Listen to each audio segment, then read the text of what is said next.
Good morning, what's up, and welcome everybody. We are going to be answering 100 questions today. Yes, 100 questions, no matter how long it takes. Long questions, short questions, personal questions, questions about your business, questions about the world, whatever. Everything but my address and credit card number and social is up for grabs. So again, appreciate you being here today. Whether you stick around for just a little bit or you are here for the whole thing, I appreciate you so much. Say hello to your friends here if you're here live. And welcome to the show. And if you happen to be watching the replay, hashtag Team Replay. Part of my goal here also is to see how I might be able to actually create some clips from the questions that come in. I want to just experiment a little bit. I'm always experimenting, and I'm wanting to see if a Q&A, in fact, can go even further by taking really powerful moments, clips, great questions from the chat here, and turning them into something that could be perhaps its own video. Maybe I can help more people that way. We will see. But what's up, everybody? Thank you so much for being here, and let's start the show. Let's go. This is the income stream to help you achieve your dream, all while we keep it clean. This is the income stream. It's the kind of show where you can come and go, but then you leave inspired with no fee required. The income stream. All right. With Flynn. Let's get started, baby. I'm excited for this. So to help us out today, we are going to, in fact, place a little counter on the screen so we can see how many questions in we are. And I'm trying to figure out a good spot to put this. Maybe on the lower right-hand corner there. Do y'all see that? Let me know if that's coming in okay. And we're going to make it happen. So Contempo Coding, Cynthia, what's up? Mai, Caleb, Zenya, Vlada. We got Peasant Uprising, who had just been promoted to moderator here. Big shout out and thank you to Peasant Uprising. Welcome in. Thank you so much for that. And yeah, so the whole point here is just to see what I can do to help answer your questions today. And I'm really excited to make it happen. Now, if you have a question, type in the word question in all caps, followed by your question. If you happen to be a member here, thank you so much for supporting the channel. I appreciate you so much. And I hope that maybe we can perhaps get some more members to help support the channel too today. Maybe not. It's okay. You don't have to pay to play here. But if you are a member, use your question emoji as well. Cool? Cool. All right, fantastic. So let's just start off with Bernard. Question number 1. Would you recommend a vertical or horizontal main menu for your website when the entries start becoming more? When the entries start becoming more on the main menu? Oh, okay. So when you have more things to click on, honestly, it could be done either way. The nice thing about horizontal is it takes up less real estate down the page. And what I often see for people who have a lot of things on the menu is they have what's called second tier and third tier menus. So when you hover over one particular section, you know it opens up a drop down that then immediately when you click on another one, it might open up another drop down. And for Bernard, I know you have a lot of costumes and categories, for example, on your business. So that could be a very beneficial thing to do. I think where we see a lot of more vertical things work is on the mobile side of things. So when you have a mobile device and you're going through a vertical one that almost takes over the screen to help you point you in the right direction is often the place to go. So I think both will work. I think the most important thing is approach it from the perspective of where are most of your viewers coming from, your page visitors. Are they coming on mobile or are they coming on desktop? And for each of those, providing the best sort of experience is going to be the right thing to do. Cool. Spanish should go in the house. What's up? Welcome in. Thank you so much. Let's see here. Questions. So we're only one question in, y'all. 1% of the way through. And again, I'm very thankful that you are here. Bill says, timestamp will be over your counter. Why not upper right? Boom. How about that? Thank you so much. I'm not going to count that as a question, but I'm going to put it up there too. I'm going to do upper left. What about upper left? I do have some pop-ups that might show up on the upper on this area over here. If there's any donations, super chats, or new members that pop in, I have a thing to show those. So let me know if that works out too. And thank you for hitting that like button. If you haven't done so already, hit that subscribe button too so we can help you out in the future. This is day 245 of the income stream straight. And we're going to keep it going here. So again, thank you so much for coming in. Let's see. Questions. Actually, how about some music? Let's do some music too. Let's pop in some, let me know. I'm going to play a soundtrack from Hare. We're going to have some hip-hop in the background. We haven't done the hip-hop playlist in a while. Again, we're just getting started here. Today's progress, 2%.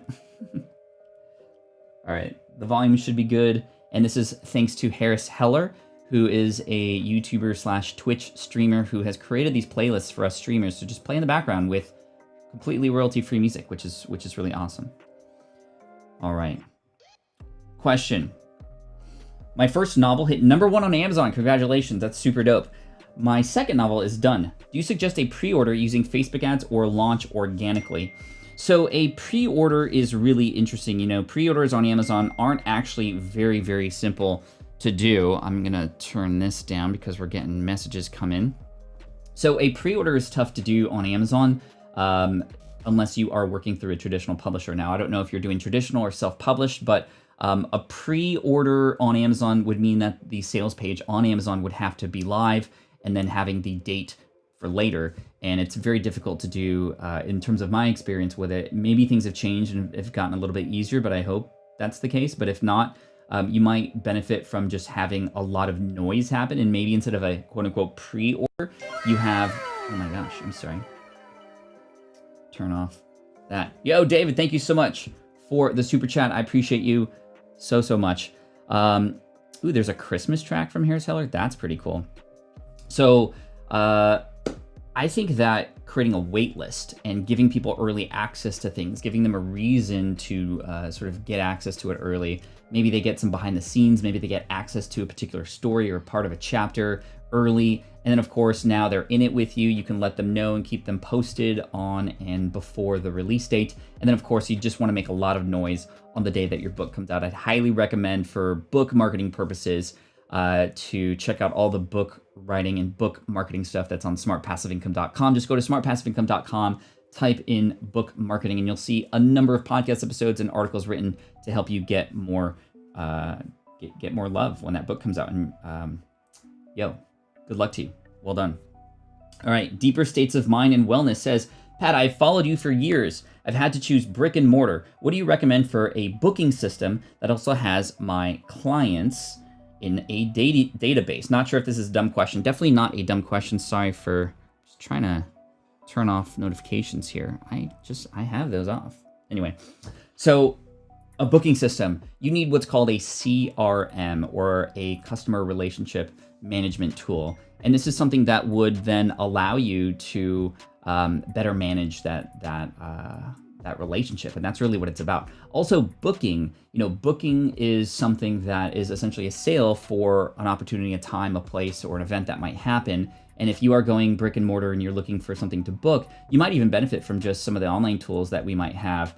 Maybe even things like, if it's more event-like, using things like Eventbrite might work. If it's more sort of a sales for something, you can even just put it on Stripe and have it be something that people can check out with. Maybe a Stripe integration with something like Samcart could work pretty well to, again, create that really nice checkout experience to almost sell as you are checking out. That's a really important thing that we all need to do more of, and that is during the checkout process, you continue to sell. You have testimonials, you have a lot more information about what's going to happen next so people know what they're buying and they'll finish that process, if that makes sense. Cool. So hopefully that makes sense. But looking for a CRM could be great. I know HubSpot could be an amazing tool, or even Salesforce for something like that. So just something to keep in mind.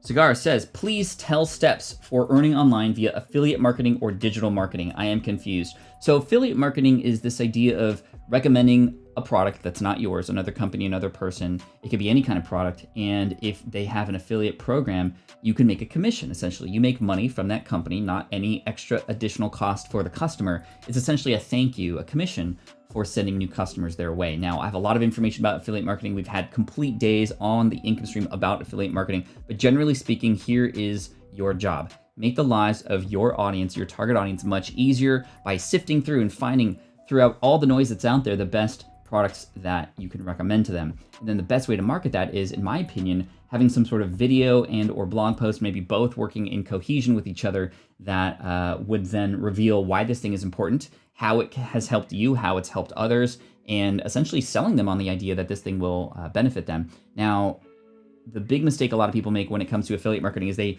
go super deep when trying to promote and push something out there. Like, here are all the buttons and everything that it does, and it's like a 2.5 hour video, right? I'm exaggerating a little bit, but you know what I mean. When you're trying to recommend something, show the best parts of it, show the top 3 features, and really tell a story behind it.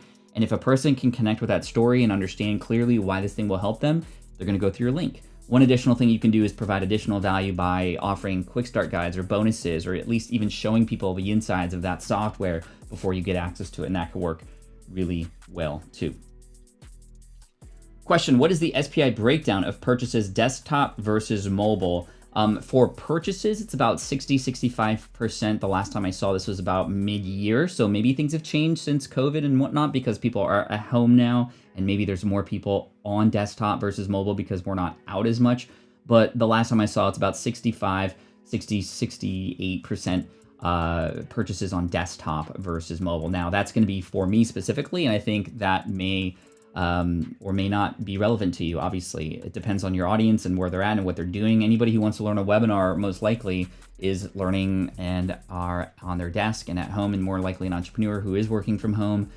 So these are things that are, important to know, but not necessarily guiding other people. So I think the biggest thing here, the biggest lesson here is to just be sure to take care of those people based on the platform that they're on and that they're purchasing from, right? A lot of times, and when I've dug into a lot of my students' work, I'll often go on a mobile device to check out from their product sales page, and you start to see that it's a completely different experience. But, optimizing for both is obviously the best strategy for sure. Cool. Let's keep going here. Love the music. Thought you might not do it if you were going to turn this into a video. No, I think it could work. Kind of a cool vibe behind it, as long as the volume is okay. Kyle says, question, info on creating a paid community. Do you have any vids? The problem is that I already have a free group in Facebook with over 1,500 members and growing, where I already provide much value. Well, so do I. I have a Facebook group with 48,000 people, yet we were still able to bring a chunk of those people who are serious about their business into a paid program or a paid membership community we call SPI Pro. And we launched that in July very successfully with a limited group of people. And so far, it's just completely thriving. It's taking off. It's not a problem that you have people who are already involved in a community. That's an opportunity, in my opinion, Kyle. I think the matter of the fact is, like, what do they get here in this paid community versus what they might already get in the Facebook group? As we all know, Facebook groups are great, but when there's a lot of people who are there for free, it adds a different kind of flavor versus when you get people who are really dedicated, really committed, really focused, who have invested into themselves or whatever it is, the thing that you're teaching them to do. They're more likely to connect with more people. And just some insight for you, we did a survey when getting people inside of SPI Pro when they applied. And a majority of the people wanted to come in, not for more content, not for stuff that they could already get anywhere else, but for deeper connections with committed people. And that's something that's definitely of value. It's almost like a special club, right? Like, hey, I can go to Disneyland for a certain amount of money. I might have an annual pass, which I do, which I haven't used because we are able to go to Disneyland. But even within Disneyland itself, there's Club 33, which is the sort of premium club that you can get access to with some special door inside of the New Orleans area where if you knock, you have to have a secret code or password or something to get in. And that's very exclusive. And that is something that people pay $50,000 a year for, right? Club 33. So you might have your own community already, but you can have a tighter knit group and some even deeper or more interesting connections and even content there too. Scrap Happy here saying, I value my SPI Pro membership so much more than a free group. Thank you for that. Cool. Super sticker from David. Thank you so much for that, by the way. Question from Cigar. We crushed that question already. Bill says, how to pick better music for tone-deaf people like me. This is funny. I mean, I think that experimentation is key. I try different playlists here on the live stream to see what people resonate with. People really like the lo-fi stuff, but we're going a little bit more intense today, so we have a hip-hop beat today. I think for music, it's not, honestly, I think the best way to do it would be to use a tool, like if you're going to use music in the background of your stuff or like in your videos. There's a website that I really enjoy called artlist.io. And artlist.io, if I take you there, is a really neat website where, let's go to Artlist. Artlist.io. This is one that allows you to have music, literally unlimited music, and you can use them as much as you want. You can do what you want with them. And what's really cool is, let's say you're doing a more inspirational video, right? I'm gonna go to mood over here on the left-hand side, and I'm gonna go to, uplifting, right? And I can choose from any of these songs and download them, and just for a monthly and or annual fee, I can use them as much as I want. So now I can actually guide my choice of music based on genre or video theme or kind of music that I want. Maybe if I want some more funny sounding music, I can have that too. So again, artlist.io, I don't have an affiliate link for that, but that is a great tool that I know a lot of people use specifically for things like that. All right. Lonnie says, what are the minimum specs for a video editing streaming PC, not for gaming? CPU, GPU, RAM. Lonnie, I don't have the specs for that specifically, but generally speaking, I think the most important thing beyond RAM and things like that are internet connection. You need to have at least, what I last saw, I would say, at least a 15 megabyte upload. And just to kind of keep it seamless and keep it going, that's really important to have, because you could have the best system in the world, right? If you don't have the right internet connection, then it's not going to work out very well.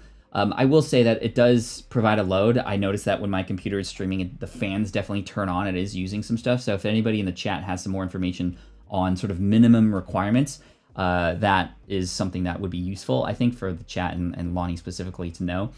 But I don't know the answer for that. I'm guaranteeing there are a lot of great YouTube videos that you could probably search for that specifically speak to this. I would also check out Live Streaming Pros. Luria and David over there do an amazing job of helping people get started, and they do teach a non-Mac based streaming method, although you can use Mac as well, and I use a Mac too. I think any MacBook Pro within the past couple of years will suffice, but as far as PC, I don't quite know the specs, and I'm not into that world as much, but yeah, I'm sure that you could find information out there for sure. Cool. Let's see here. Question from Dawn. Can you give a summary of the plugins, recommended themes, web hosting that you mentioned in your BYOB course, and how they are helpful? So the plugins that I mentioned in BYOB, for those of you who don't know, I have a free course that can help you get your website up and running. It's completely free. You just have to join, and then you can go through the lessons. It's run in like a 5-day challenge. So within a week, you should be able to get a website up. And it's a WordPress website that allows you to sort of create the skin that you want on your website, as well as put the proper plugins in for things like keeping your website secure, for having Google Analytics easily plugged into that. There's a plugin that I recommend called Yoast SEO, which helps you have the foundational items that you need on every post and page that you publish, the right search engine optimization fundamentals. So generally speaking, it's not a very difficult thing to do, create a website. It's just seemingly a new language for a lot of people. And having done this for over a decade, we put a lot of that information into BYOB. You can check it out at smartpassiveincome.com/BYOB. If you go there, let me go there now so I can show you what it's like.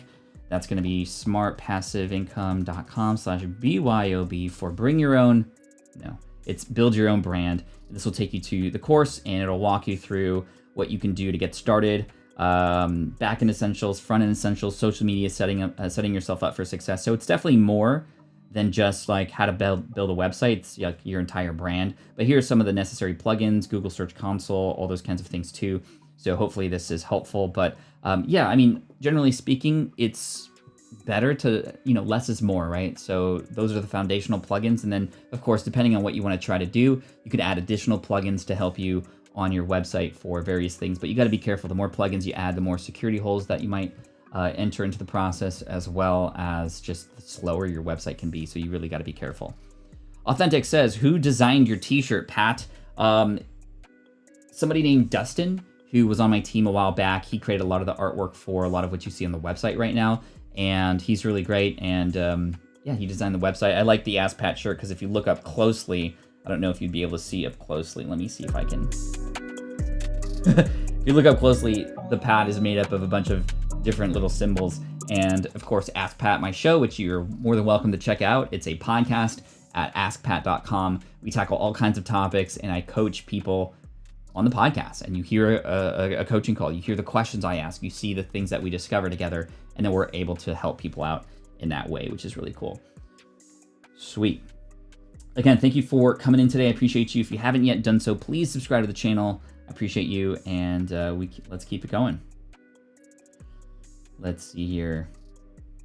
Question from Spanish and Go. Do you have to completely hand over your inbox to someone to manage it? Or is there another way to retain some sort of control? You and Jess should make a course on this. I would buy.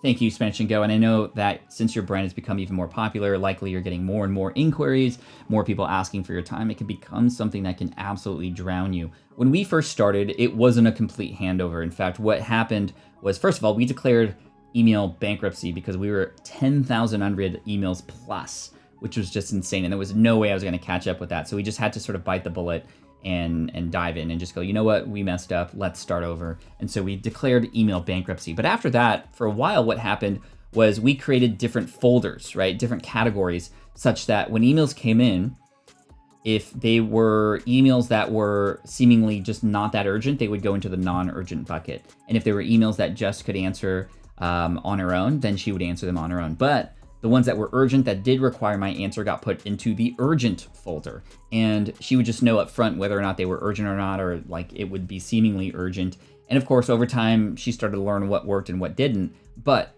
every day I would go in and just look at the urgent folder. So instead of going in and seeing thousands of unread emails, they were being handled by Jess mostly. But the urgent ones that I did have to answer, I'd go in and I'd see instead 30 emails. So it would be a lot more manageable, and I would just get through the urgent folder, and then I'd chip away at the non-urgent folder over time. Thank you for that question, by the way. Question, why does the show start in mid-sentence? Is it just my device? How do you know when you're on? You know, it's difficult for me, Diane, to know specifically when I am on. There's a lot of things that happen when I press start broadcast, and it actually doesn't start right away. I wait for the chat to come in, but one time I waited and I kind of just was like pausing a little bit. So today I probably didn't time it very correctly, and maybe I've been missing the mark the last couple of days. So I'll see if I can wait a little bit longer just to ensure that the beginning starts properly. But there's a lot of things happening, things going to space, things coming back, things going to YouTube, things coming back, and I just kind of missed the mark today, so I apologize for that. All right. Question from Sarah. Email subscribe pop-up on your website or no? Maybe. I don't like pop-ups that get in my face before I even know who I'm speaking to, what this website's about. It's almost like you walk into the Gap and somebody comes at you right away and goes, "Hey, what can I help you with?" And you're just like, "Sorry, no, I'm just literally walked in the store. I don't even know what I'm searching for yet," right? If that makes sense, right? And let's see, Nalanch, you got to make sure that if you're gonna pop in a question, we gotta just pop it in once, right? And spamming a question is not going to get answered. I'm sorry. And I know you're only 17. It's okay. You have a lot more to learn, but I'm happy to answer your question if you stick around a little bit. You get out of timeout, and we'll be able to support you. So just keep being patient. I appreciate you for that. Email subscribe pop-up on your website.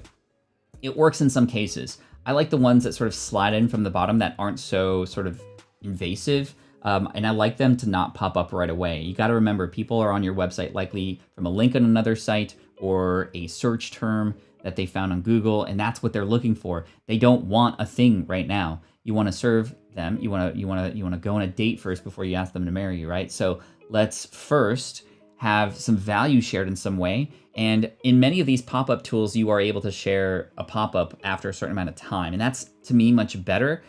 And exit pop-ups, actually, I recommend. They work even better. If a person's leaving your website and they don't already have a spot on your list, then you might as well, to last-ditch effort, and what have you got to lose? And it could be a great way to bring people back in and offer some value if they hadn't gotten value from where they landed first.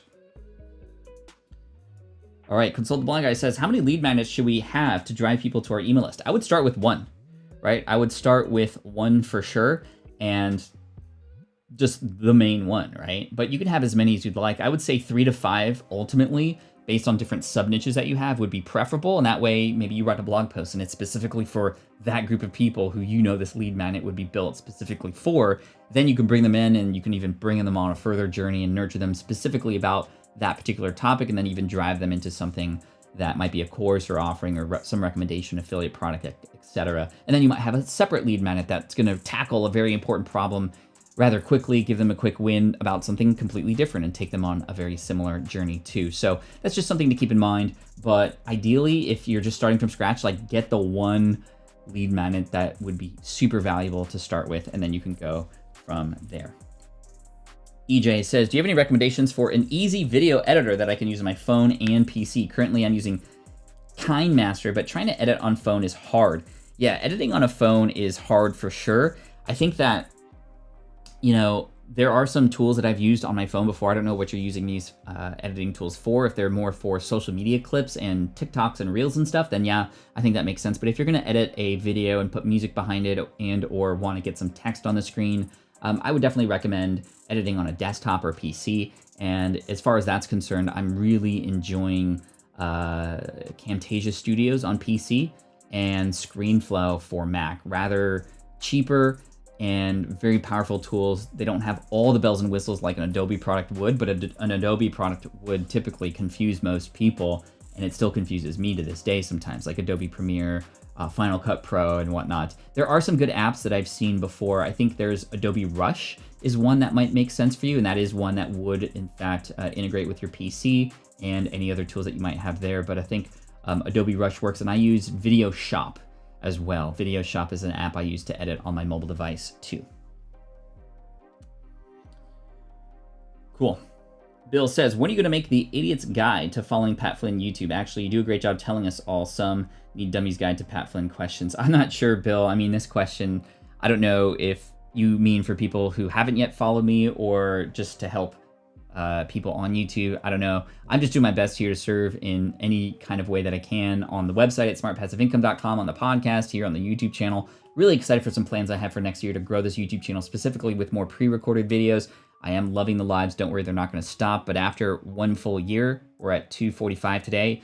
So within 120, after 120 more episodes of the income stream, likely I'm going to be slowing down the pace. It might not be a daily show anymore, but I'm definitely going to continue to show up, but I'm going to put more focus on pre-recorded videos and search engine terms and things like that. But I definitely want to get to a year. So anyway, thank you so much. Aduin says, I use LumaVision on the iPad. Thank you, Aduin, for that recommendation to EJ. Cool. Consult the Blind Guy says, thoughts on having customers pay by check or money order for your services compared to a PayPal or similar service? You know, ideally it's not recommended. There's a lot more friction, obviously, but in some cases we have indeed accepted checks for things like sponsorships and advertising and whatnot. But it's not ideal with where we're at today. Typically speaking, a quick connection to a Stripe account and putting a credit card bill in there or even a PayPal invoice just goes a long way. If it's literally something that they have no ability to do, then I'll perhaps sort of be open to it, but it's definitely not mentioned anywhere that that's possible, and it's only on a case-by-case basis that might happen.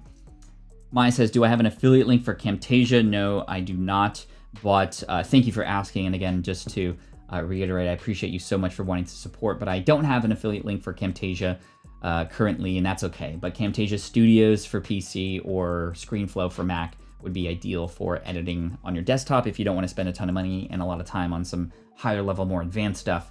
And ScreenFlow and Camtasia are both great too because they allow you to screen record, and that's essentially what they were built for. But I even use those tools to edit, even if I'm not screen recording, to be honest. All right. Belinda says, how do you become an Amazon influencer? I get ads for it, apply, then get turned down. They say it doesn't matter your audience size. You know, I think it's just a trial and error situation, Belinda.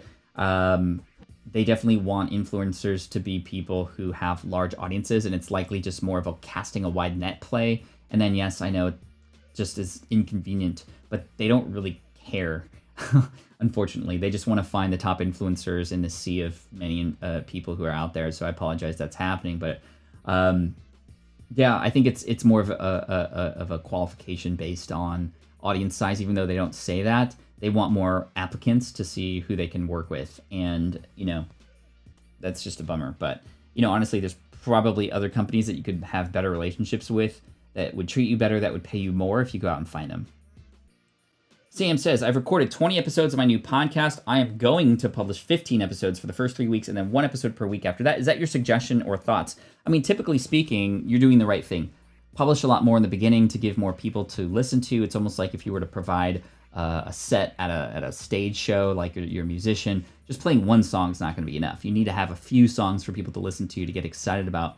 But I think 15 to start, 15 within the first 3 weeks is not bad, but what I recommend in my course is essentially 3 on day 1 and then weekly after that. I think that if you were to do that, you would have definitely like months in the can versus just a few. So I would say maybe you can tone it down by a little bit, just not to overwhelm, because sometimes people do get overwhelmed the more you have. But I think you should definitely start with a bang for sure. And I think in that sense, you are doing the right thing. You might want to reduce the number within those first 3 weeks so it sounds like you're doing 1 per day, 5 days a week for 3 weeks, and then going 1 per week.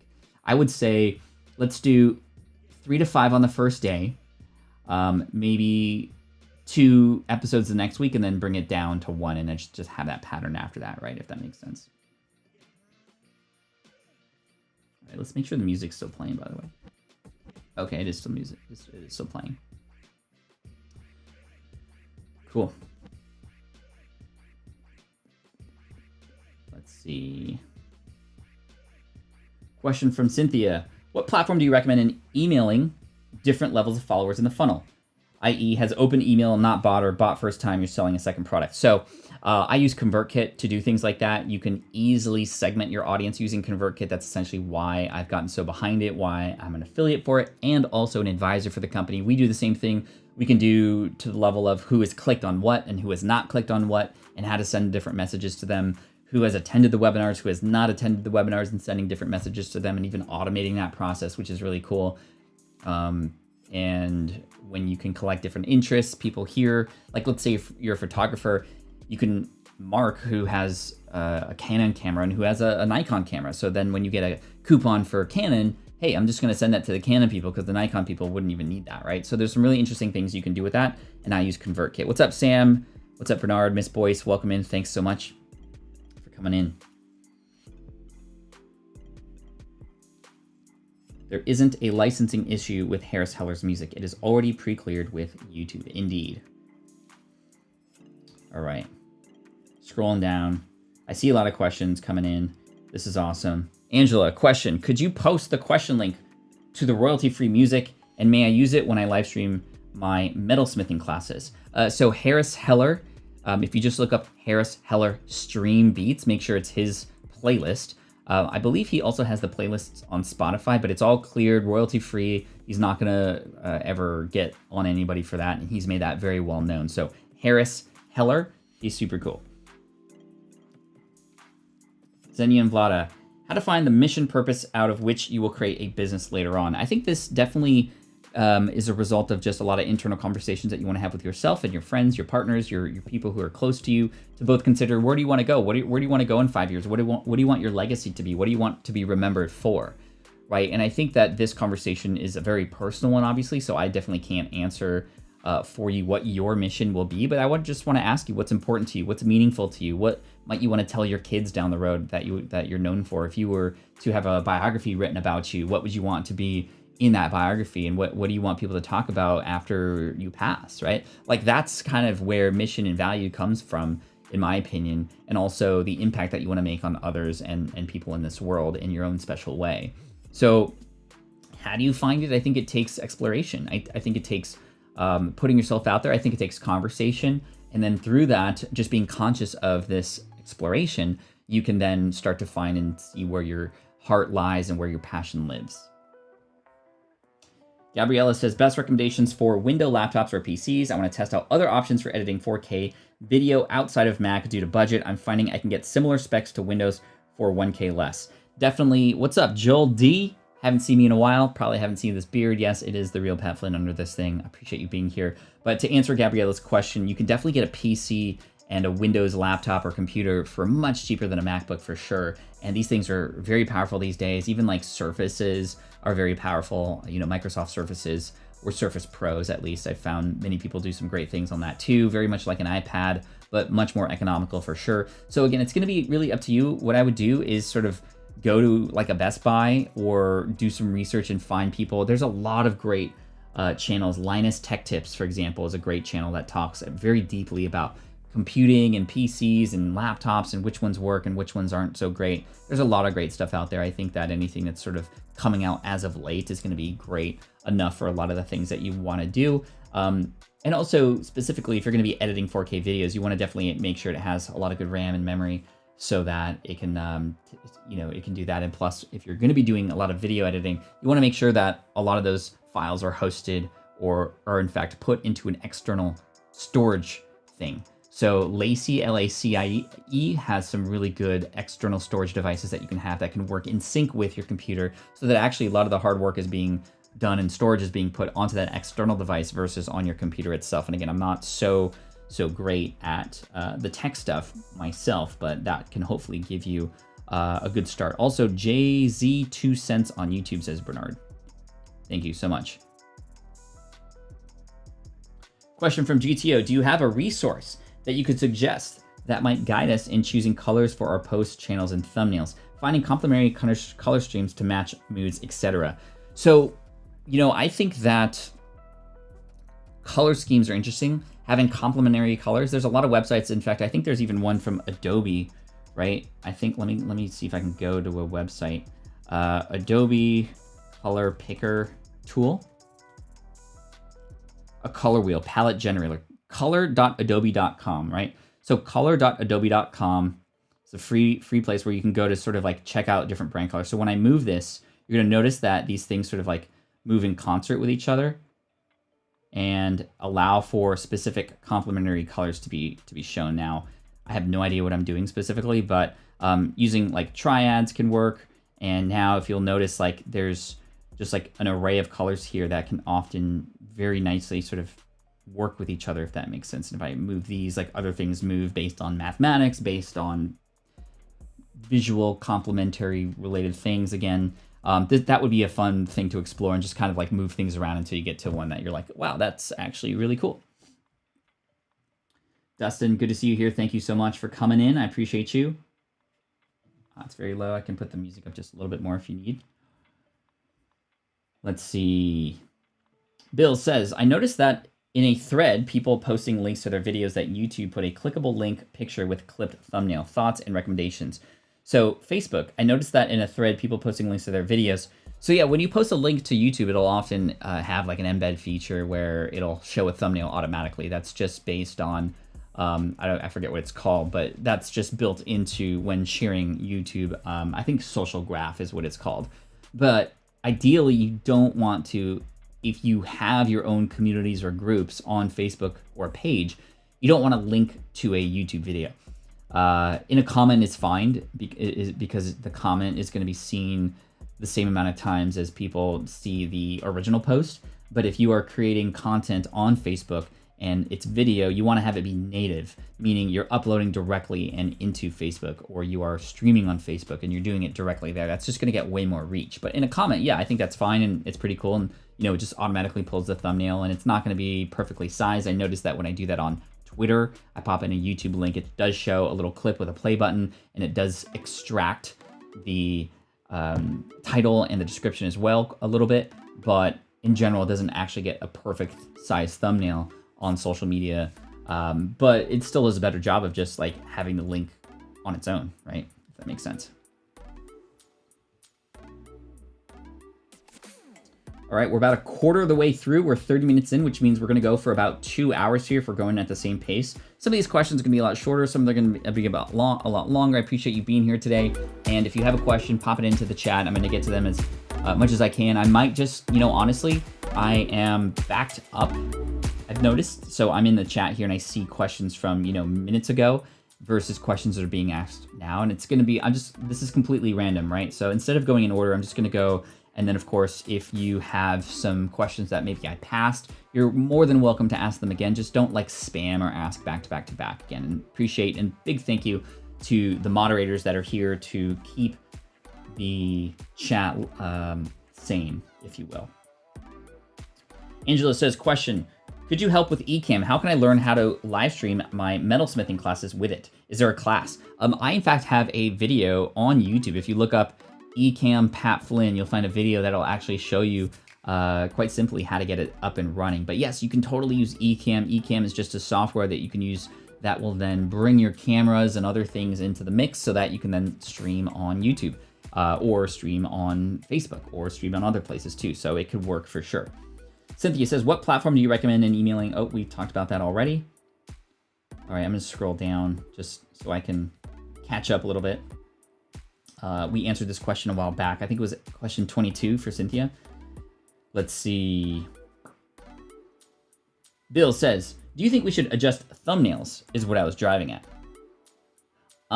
Okay, so this speaks to a previous question. Should we adjust thumbnails? I think we should all adjust thumbnails.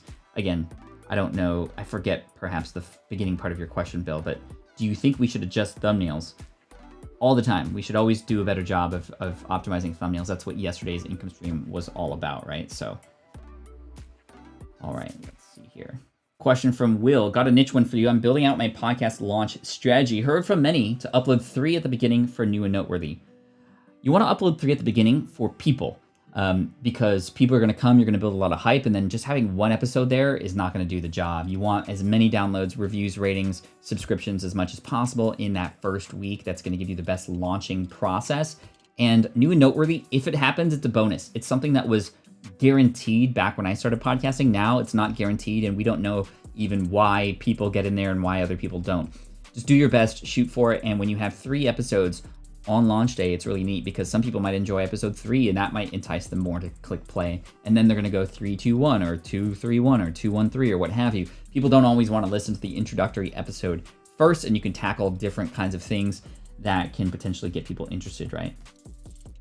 So thank you for that question. Let's see here. Question from Megan. When starting a business, is it hard to focus on everything? Yes, absolutely. Where would you start if you had to start over? Blog, podcast, or YouTube? So this is a content-based question, right? Where should we post our content? That's the question. I think beyond that, or even first, we should think about who it is that we want to serve and what platform might we enjoy best serving that audience with.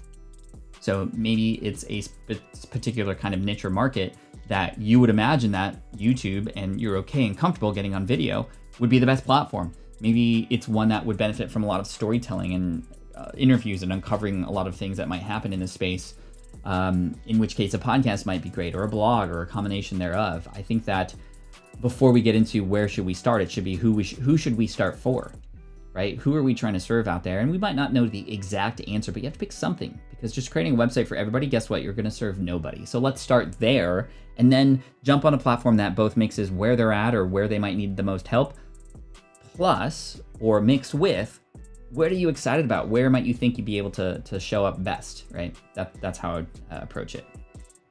Thank you so much for that, by the way. Question from Mahal. Long YouTube videos for product demo or a series of short videos? Ideal video length suggestions. So for a demo video, ideally, and look at the colors up there. They match over here, which is really nice. That's not always the case. But we are 30 questions in. Thank you. Long YouTube videos for product demo or short videos. For a product demo, 1 solid video that shares why this thing is great and some of the best features of it, and even storytells a little bit about how this product has helped you and or other people, can be really amazing. And that 10 minutes, 12 minutes could do the job, right? And then you can have some supporting videos that sort of drive more traffic to that, and vice versa, that can go a little bit deeper into all the ins and outs of it. But a demo video that's meant to get people to convert to purchase that thing, again, if it's a longer video, you're waiting longer. You're offering more and more opportunity for people to go, yeah, actually, this isn't the thing I want, right? You want to sell it. You want it to be not perfect, but you want it to be just like a great structured video to prove why this thing can actually help serve people and how it would help them, and make it easy to use, show them how simple it is to understand, and then you can go from there. Thank you for that. All right. Ishan says, hi, if I am doing interview type podcast, should I also upload video to YouTube and micro pieces from it on Instagram? Ideally, yes, on that last one for sure. Taking clips, if you have the video, and popping it onto social media can be great, because short form video content works really well on Instagram, on Twitter and Facebook, etc. And then that can drive people to your much larger show. On YouTube, it's a different story. On YouTube, the clips, like 5 to 10 minute clips that are pieces that can stand alone, that can be searched for, that can provide value, is a great strategy on YouTube, in my opinion. Posting the long interview, however, is where we start to have a lot of mixed feelings, right? On one hand, you have it, people may want to watch it, but are people going to watch two people just side by side the whole time? You have to have something visually compelling to hold people's attention for that long.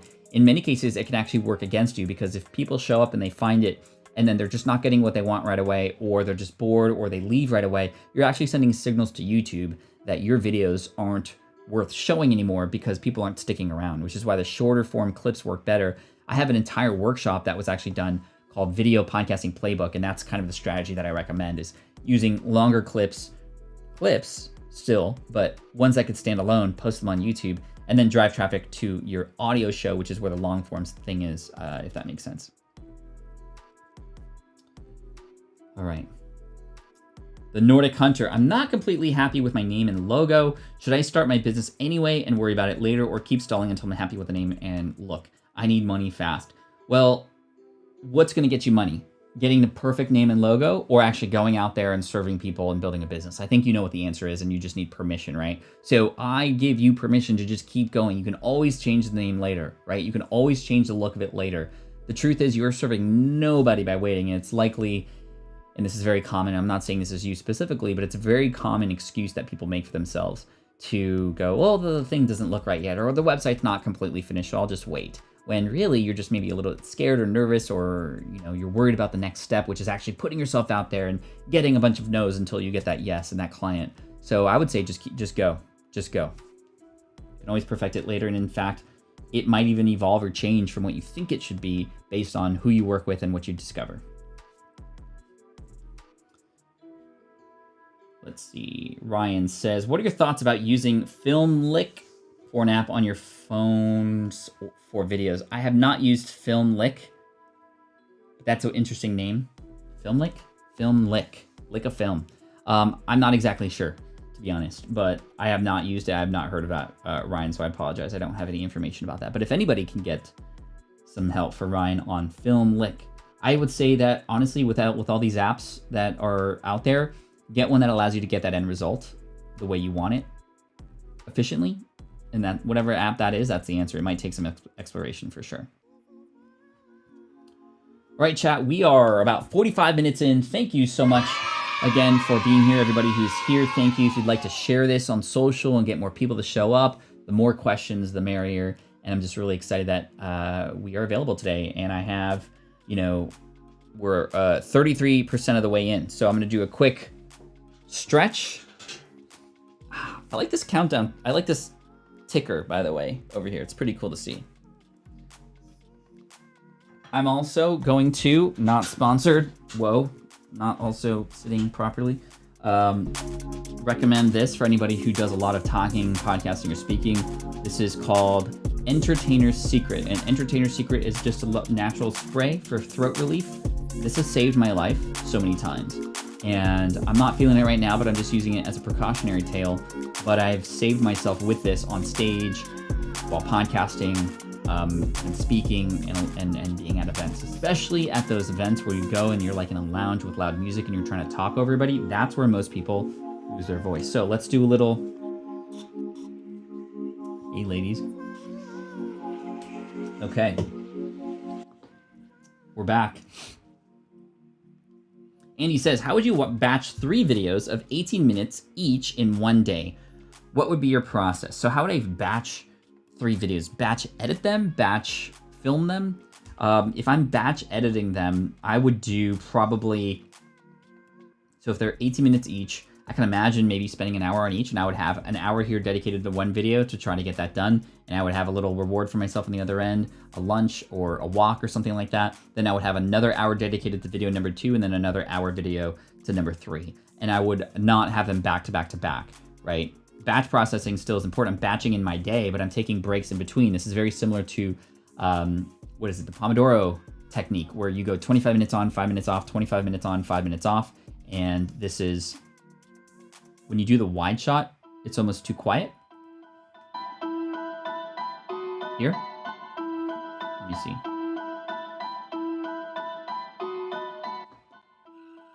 Oh, interesting. When I do the wide shot, the system audio pops on. Hold up. Wow, that's fascinating.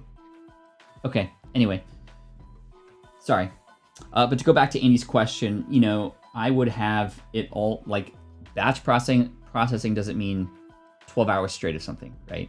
It just means in this moment of time, and in this case, today, I'm going to be editing these videos. I'm going to give myself some space in between each. And also, I would really pay attention to when I'm doing them and my energy levels, and also communicate with people around me so that I'm not doing them in a time where I'm going to get interrupted a lot and whatnot. I want to make sure that those work really well. Let's check the zoom shot. That's interesting. The music. Huh. That's strange. I don't know why it's doing that. Hold on, let's see.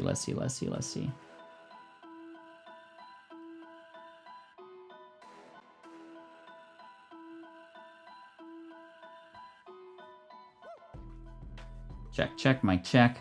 Let's try now. There we go. That should work a little bit better.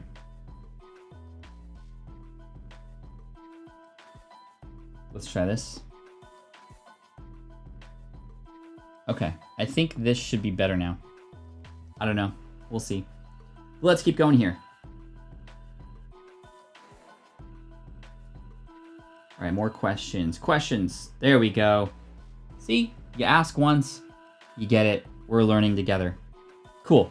So I'm a 17-year-old boy. I know some graphic designing and I can learn any skill. I want to start earning to help my family.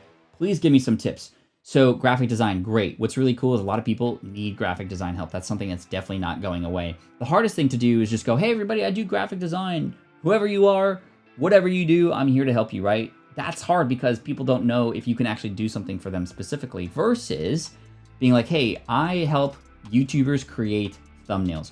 You're a YouTuber, and then you can have that conversation with them specifically about what a better thumbnail would do to benefit their channel.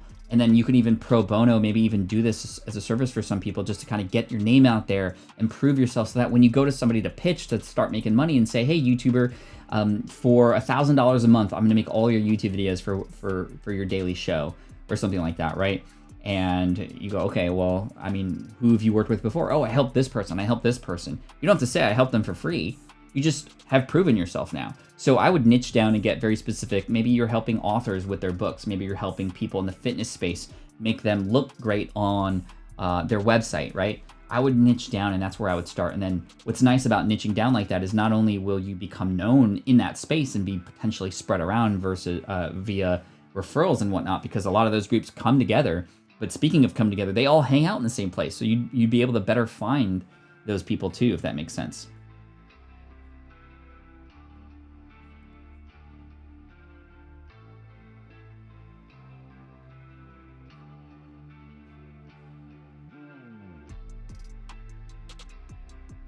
Our ways actually ladder. What is going on here? Okay, that's weird. How did I fix that audio issue with different setups? I noticed that I'll count that question. I noticed that my system audio was coming out through Ecamm versus through my Rodecaster Pro. And when I changed everything to just come out the Rodecaster Pro, which is my system audio, then I think those two things weren't canceling out each other anymore or something like that.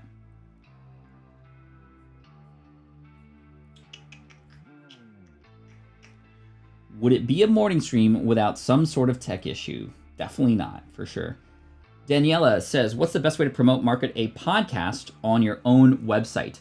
So show notes are a big thing, right? A lot of people think show notes are for the people who have already listened to come back to. No, in my opinion, show notes are better utilized as a way to sell the click to play that episode, right? So people come to the website, you have a nice summary, a reason for people to spend some time on that website and click play, and then now go subscribe to your show and all that kind of fun stuff, right? So I think that's really, really important, is to understand that your website should hopefully get people to click on your stuff. Now, I have a tool that, in fact, I own called Fusebox.fm. Fusebox.fm has a built-in what's called Sticky Player. A Sticky Player is a player that you can include. It's optional, but I highly recommend it, such that anybody who visits your website can see either at the bottom, I think it's at the bottom, or top of your page the latest episode or a particular episode. And that way it's just there on every page and they can click play and they can see it, they can get involved with it, if that makes sense, right?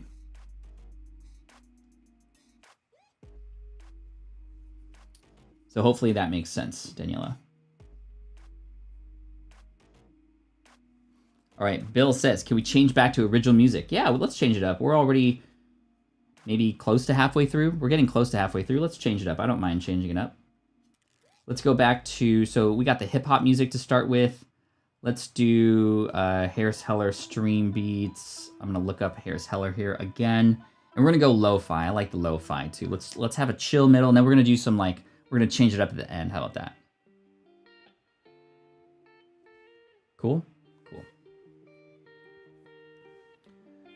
All right. Let's see. Abdallah says, what should I do if I can't afford something like Buzzsprout? Should I use something like Anchor?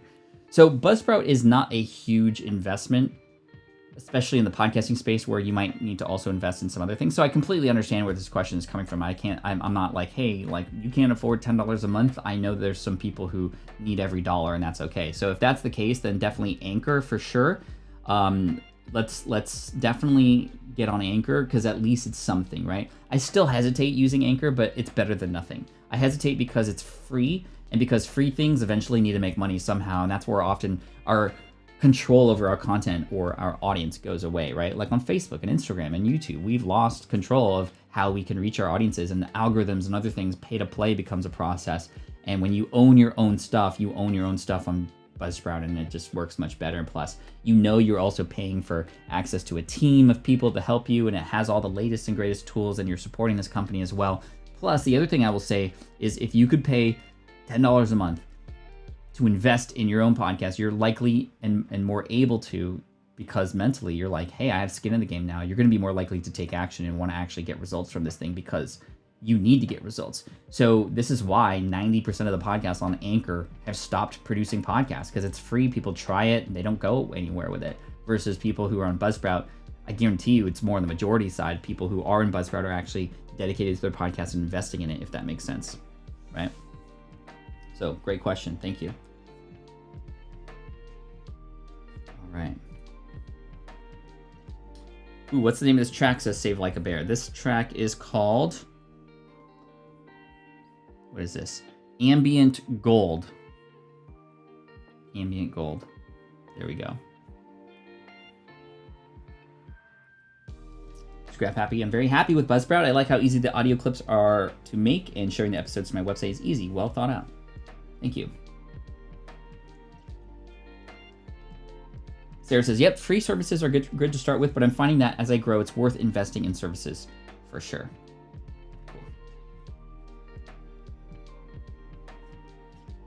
All right, question. Let me rephrase for brevity. Does the clock start on Apple's algorithm with the trailer or with the first honest to goodness episode? So this is related to a podcast launch. I'm not 100% sure, Will. And this question is coming from the apparent 8-week window that you have as a new podcast to be featured in New and Noteworthy, and after 8 weeks, you're gone. That's how it was in the past. Again, things have changed. Apple is changing things as we speak and adding new elements, and I'm hoping they change the way findability is managed on Apple Podcasts. They've had an amazing opportunity, and they're now finally starting to wake up because they're seeing Spotify and all these other places sort of, wake them up for them. But I think it's when the trailer comes out. It's the date at which your episode is, when your podcast gets approved, right? And when your podcast is approved, you have the option of putting a trailer up there or knocking it out of the park right from the get-go. And I'm more on the latter, because if I'm getting people to find my trailer, it's now additional work to have them come back, right? Versus having all those episodes available and having them just binge listen and lose track of time is what I want them to do, right? So that's, I'd rather use the actual content to sell them on it versus a trailer, right? If that makes sense. Cool. Bill with the super chat. Thank you so much. Don't need each dollar. Act like each one is last. Thank you for that. I appreciate you for that. Martin says, I've just invested another $600 in podcasting equipment. Is the book How to Be Better at Everything one of your books or the other Pat Flynn? It is the other Pat Flynn. And a lot of people get that book confused for one of mine. Thankfully, it's a well-written book, but it is definitely not me, for sure. Bill, thank you so much for the super chat, my friend. Miss Boyce says, Pat, how did you get the little number for questions in your background? As you can see, my hand is coming in. Pop. And if I were to zoom out, see if I can do this in real time. This is just an iPad. Literally just an iPad and another camera angle on that number. And I may have, there we go. And that's it. It's just a separate camera angle. I think this camera right here, pointing to the iPad right there. It was the best I could do. I think there's other ways to do it a little bit better, but I just wanted it to be easy, and that's how I knew what to do.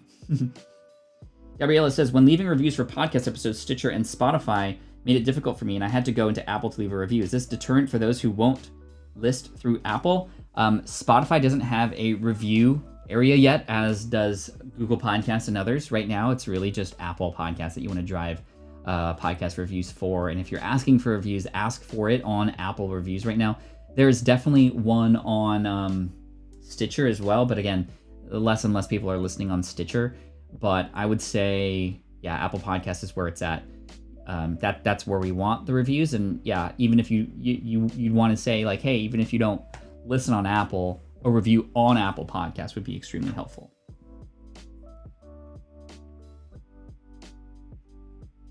Pat Flynn book is the one with the shirt off. Yes, the other Pat Flynn is the kettlebell guy. He has a much nicer body than I do, that's for sure.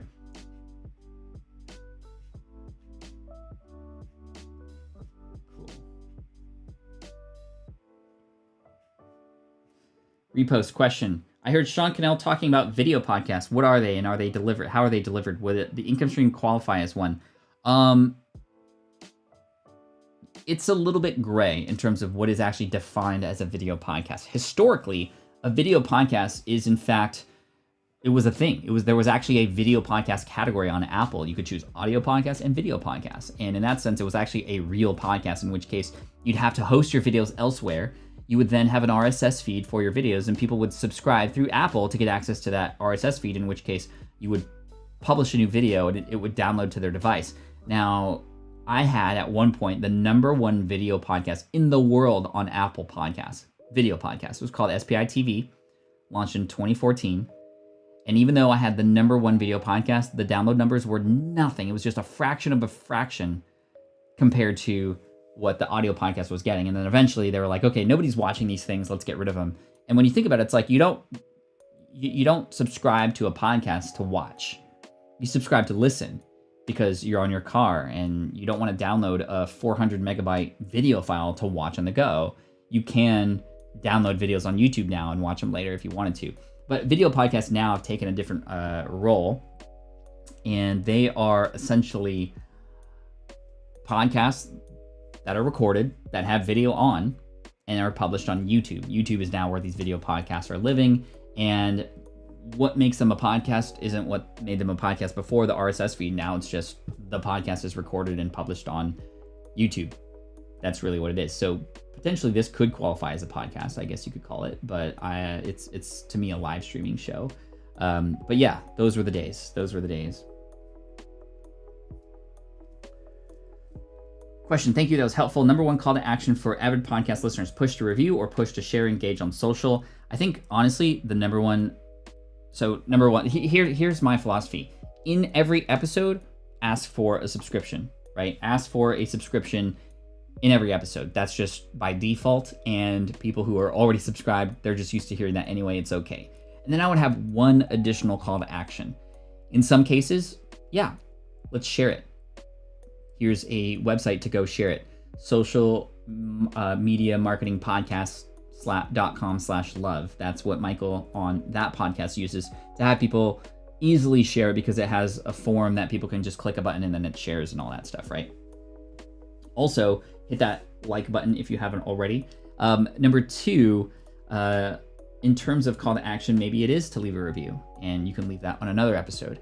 And then in the next episode after that, because it definitely relates to your offer that you're going to be promoting later, you drive people to a landing page, right? So I would have one subscription call to A and then one other call to A, and then I'd mix it up. If it's the same literally every time, then people are going to ignore it. If it is a bunch of call to actions, it's just too much.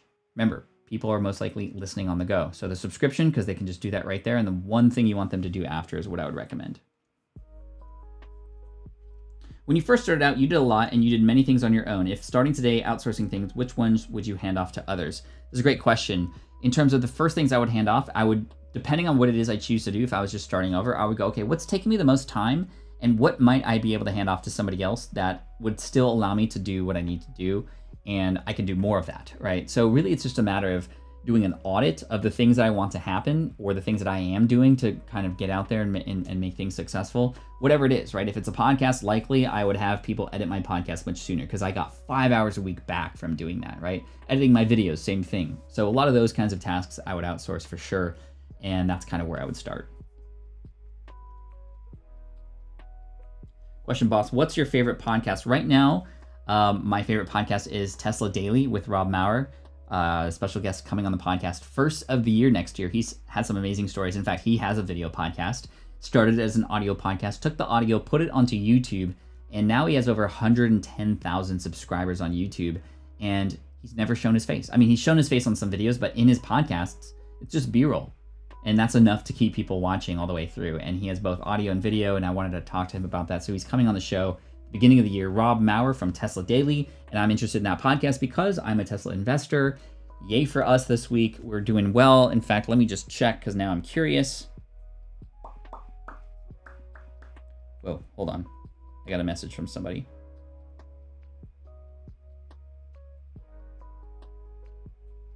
Okay.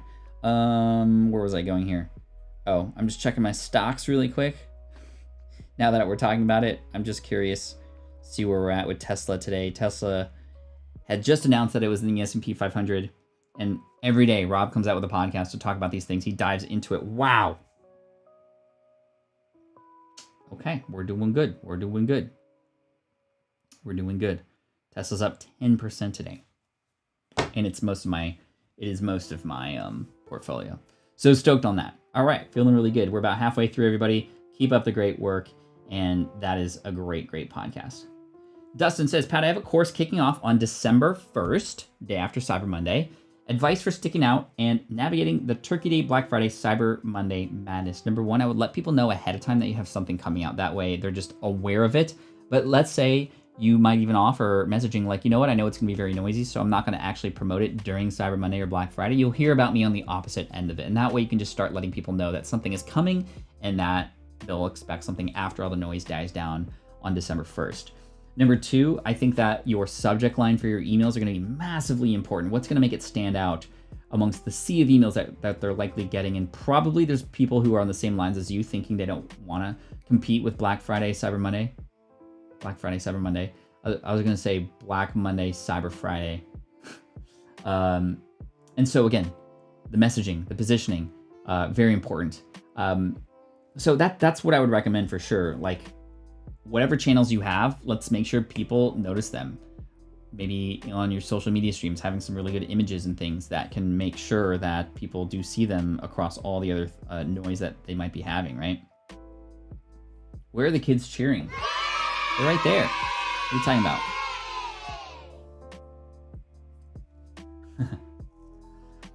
Pat, making money with Tesla stock, says Andy, right?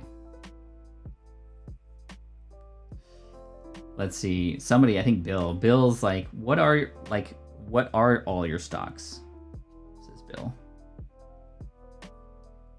I think my comments are behind here. Let's see where. How far am I behind? Let's see. How to be motivated if the analytics are not that amazing after 10 episodes. Well, let's get motivated to grow. Right? First of all, look at those numbers. Whatever those numbers are, those are real human beings that are there. And that's something not to discount, right? In fact, when you start out smaller, in fact, you have an advantage because now you can get to know who those people are. You get to know a larger percentage of your audience faster. And the more that you get to know them and their problems, pains, needs, wants, desires, you'll be able to better empathize with them and actually create more stories and have better conversations on the podcast to potentially attract even more people like that, if that makes sense. I would also say let's see what we can do different. You know, let's step out of our comfort zone. A lot of times when I see people who are just kind of starting off slow, they're still a little bit maybe worried. They're still maybe a little bit just kind of delicate with the content, meaning what's going to turn some heads?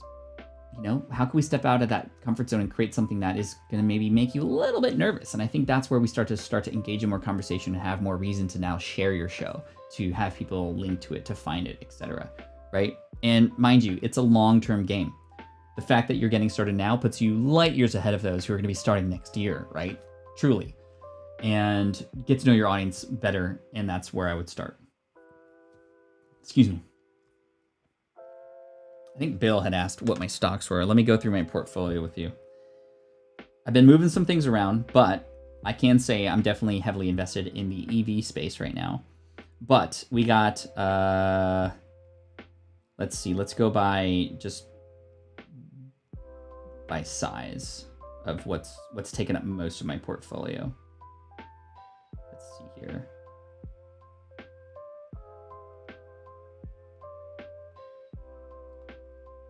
Okay, so we got, at the top, we got Tesla, then we got NIO, which is another EV stock from a car company in China.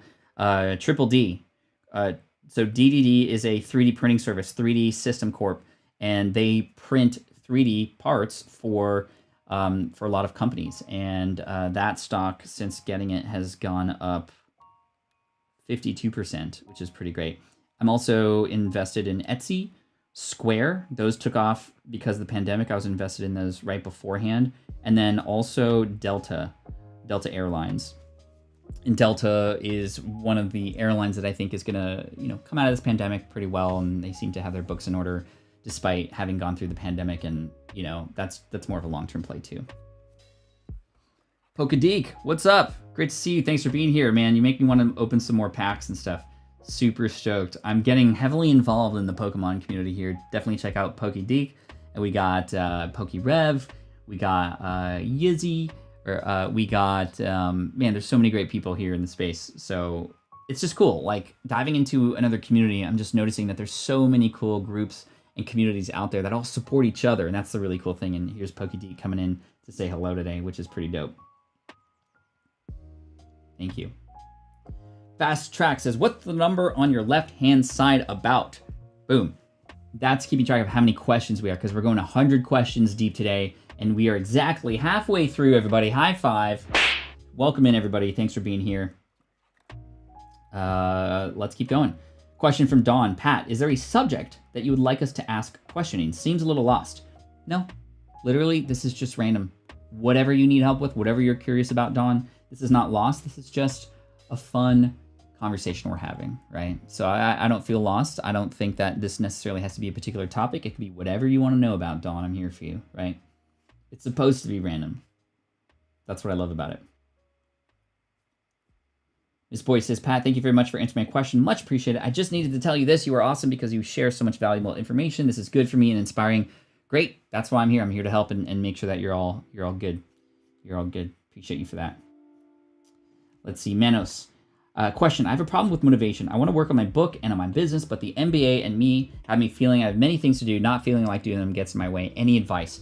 So, Manos, I know you have a lot on your plate. Manos and I, we've become good friends over the course of this pandemic because we've gotten to know each other, not just here, but also on the Twitch stream. And he just is working on his MBA. He's doing some really amazing things there, but he has some aspirations to write a book and some other things. So I would say that the nice thing about the MBA and a lot of the things you're doing there is an end date, right? There is an end date where you know that after that date, things are going to happen. You'll have more time. You'll be able to do some things differently and have more time to dedicate to this other stuff. But that being said, I don't think you should wait to move forward and make progress on those things. Maybe you'll have to wait to actually start writing, but at least between now and then, I don't know how much time that is, but at least between now and then, you'll actually be able to outline the book and do more research and have conversations, right? There's a lot of things that you could probably do now that's not writing the book that can make writing the book much better, much easier, make it more interesting, right?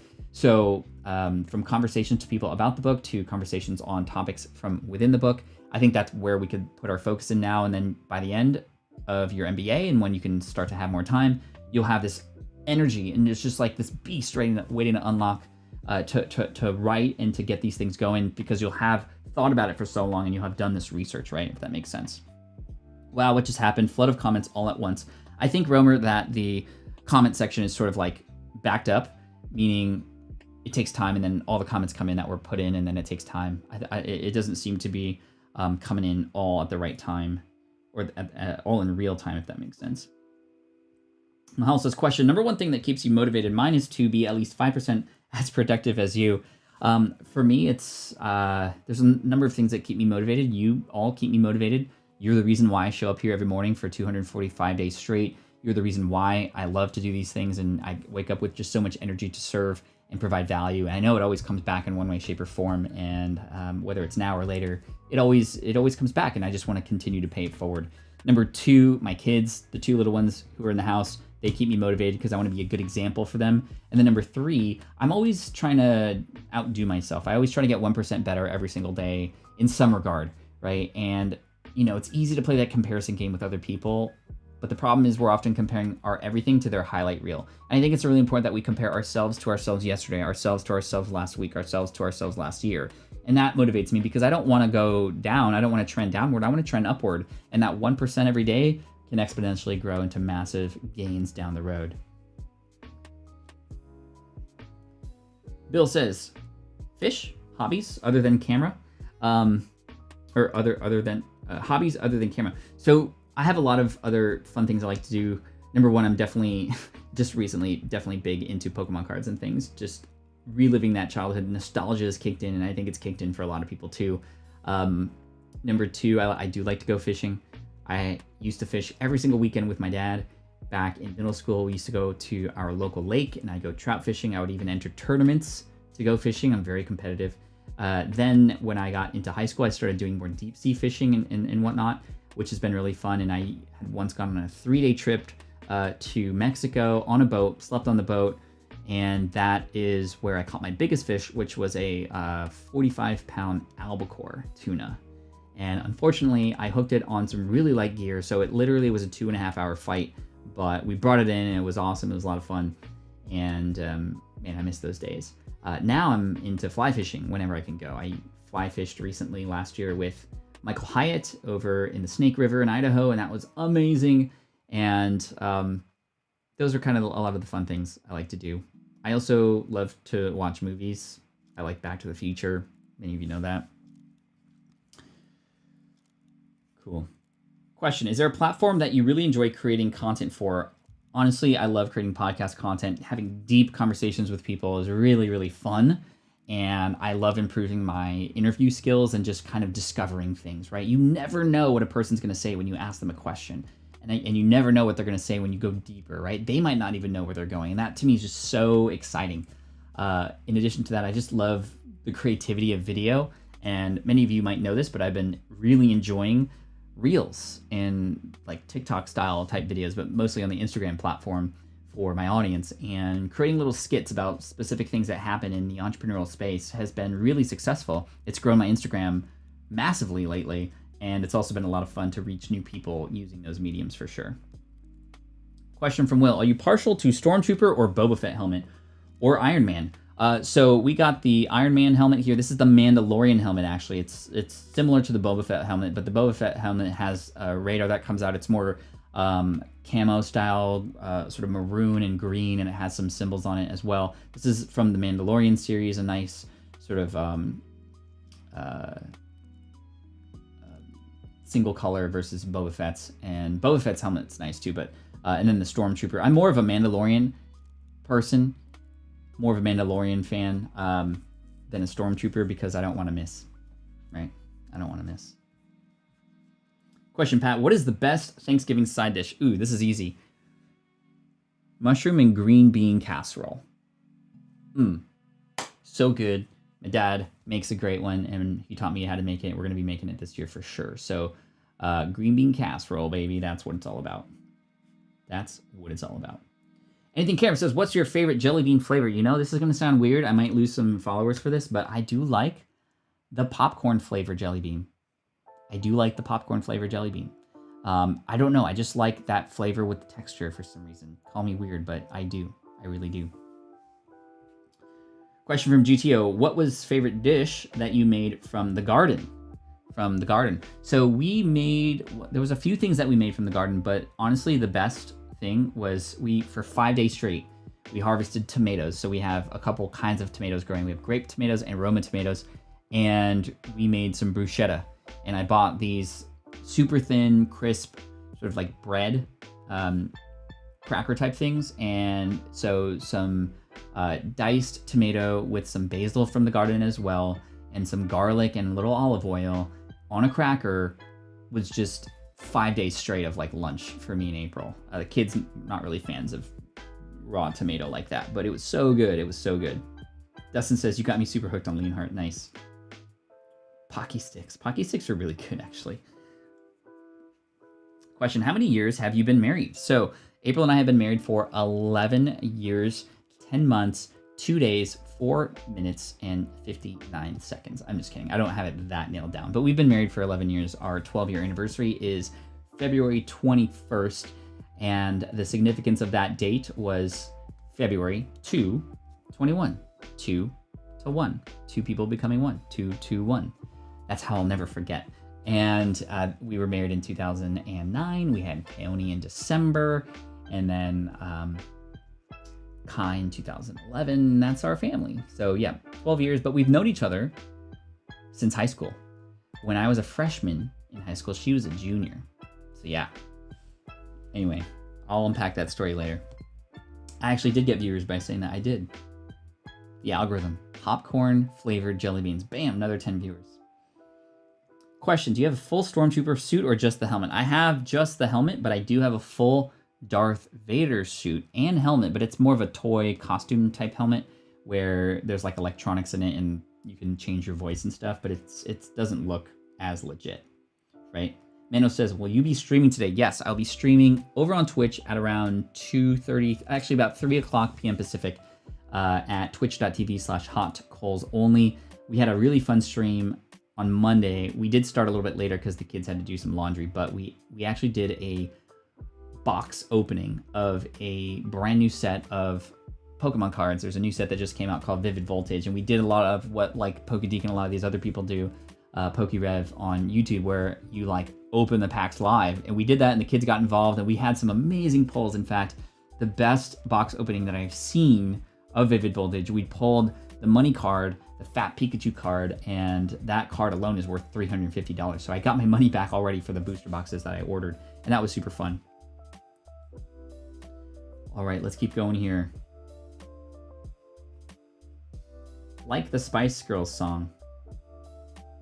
So tell me what you want, what you really, really want. I'll tell you what you want, what I really want. I wanna really, really, really wanna zig. Not really. Question from Dole Whip Dad. I know you like Disney. Favorite ride attraction in Disney parks?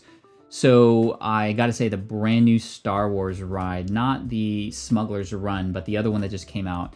I forget the name of it, but it's like a 20-minute ride, and it is the most immersive ride that I've ever been on. Like legit transformational. If you ever get a chance to go to Star Wars Land in Disneyland or Disney World and go on that ride, it's like Rise of the Rebellion or Rise of the Resistance or something like that. Absolute mind-blowing situation. Like honestly, I was in a movie during that. Like literally actors with you on it. I'm not going to spoil it, but wow, just incredible. Absolutely. Oh, when two become one. That song, my bad. Oh, we should have played that at our wedding. That would have been cool. Favorite gaming system? Consult the blind guy. Definitely my PC gaming computer right now, but if you had to have me pick a console, I definitely got to say Nintendo Switch is where it's at for me. I'm a little bit bitter about PlayStation ever since high school. Actually, it was middle school. All my friends got PlayStations, and I got a Sega Saturn. I still am upset about that. And I was ostracized from the rest of the group because I didn't have a PlayStation like everybody else. And they all shared games, and I wasn't even invited to the sleepovers because I had a Sega Saturn, right? So, yeah, anyway, that's Nintendo Switch is really cool. Don says, is the new Star Wars movie out? Mandalorian? I hope you did not just answer this. No, not a new Star Wars movie. There is a series on Disney Plus, which is probably the best Star Wars thing I've ever seen. Very much comparable to episode 4, 5, and 6 of the original series. So it is on par. It is excellent. That's where Baby Yoda comes from, who you might have heard of before, have seen. I'm not going to reveal any of the story, but it's amazing. And season 2 just came out of Mandalorian. It comes out every Friday on Disney Plus. Not sponsored, by the way. Question. Advice for young Pat. Hey, young Pat, I'm going to travel in the DeLorean and tell you this. Don't worry so much about what other people think about you. Stick with the people who obviously care for you and aren't in it for the wrong reasons. Don't worry so much about what other people think about you. I worried so much about that when I was a kid. It changed what I did, who I was with, what I dressed like. I had such low self-esteem because I was bullied on, and I was so worried about what other people thought about me. I thought I was too short. I thought I was too ugly. Definitely did not help me at all. I also meet and befriend as many people as you can, because you never know, that next person who you build a relationship with could be the one that changes everything for you. They could have the connection you need. They could have the resource you need. And when I started to embrace that in my college years, that's what led to my career in architecture. It wasn't through a resume. It was through a connection in the marching band and all this stuff. So that's what I would recommend to my younger self for sure. Thank you for that question, by the way.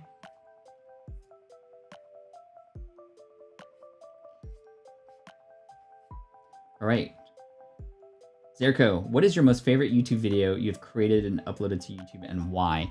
So one of my favorite YouTube videos was, and this is going to be a weird one, but where I had gotten robbed. So I had a studio that was nearby that had a lot of video equipment, and it had my video studio. That's where I filmed YouTube videos before filming it for my home.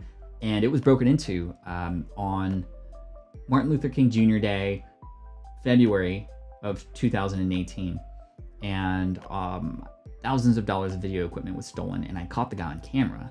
We never caught the guy, unfortunately, but I caught the guy on camera. I shared that video clip and I shared that footage, and I just wanted to be very open and vulnerable and honest with people about how it made me feel, how I felt unsafe, and to see the community step up and offer support in that time, which was very hard because we were worried at home that did this person know where I lived? Were they going to steal stuff from our house too? The community showed up in full support, and it was really amazing to see. It was just such a blessing. So thank you for those of you who did leave a positive comment on that.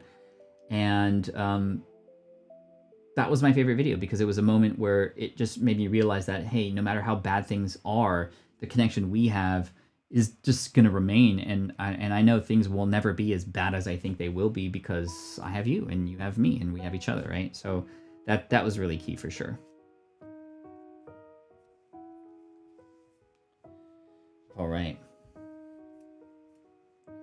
Question, what USB hub do you have attached to your MacBook Pro right now? Is it a powered USB? It is a powered USB. We can see it here. 1, 2, 3, 4, 5, 6, 7. 1, 2, 3, 4, 5, 6, 7. And that's a USB 3.0 hub from Atolla. A-T-O-L-L-A. A-T-O-L-L-A. Yo, somebody's getting time out. Thank you, peasant. Cool. Let's see. What advice would you give on pivoting from a service business to a passive income business? Great question. I would recommend listening to the podcast episode where I had Brian Castle on, C-A-S-E-L. Brian Castle is somebody who had a service-based business, very custom efforts to build websites for people, and every client was different. Every client had a different set of needs, etc. And it definitely took up a lot of time. And he was then able to build a passive income business from that by then productizing his business. Meaning, instead of just going custom, creating specific packages that people could buy that would be much easier to manage, and also be able to hire a team to help manage, so that these things could be delivered and value would still be provided, but no longer was it just custom. But that he then charged way more for, but you could still get the packages that were predetermined, prepackaged in a way, and much easier to deliver, and definitely a lot less time involved. So Brian Castle from Productize, T-I-Z-E, productize.com, and that's where I'd recommend, Stephanie, because that's how we can do that. That's how we can do that. All right, question from Bill on behalf of Salma. How do you invest in your health? Good question. Maybe health good to chat about. 2X cancer survivor here. Wow. Well done, and thank you for the inspiration. For me, I have a personal trainer. I know that I can't do it on my own. I know I need help. I need accountability. And getting accountability for your health is going to be where it's key, because it's really easy to let ourselves go. It's really easy to just put things off till later when it's just us. But when we know there's other people involved, for example, I think about my kids. If I were to not be able to support them, if I'm not in the right health and they need to take care of me instead of me taking care of them, that drives me to make sure that I take care of myself first.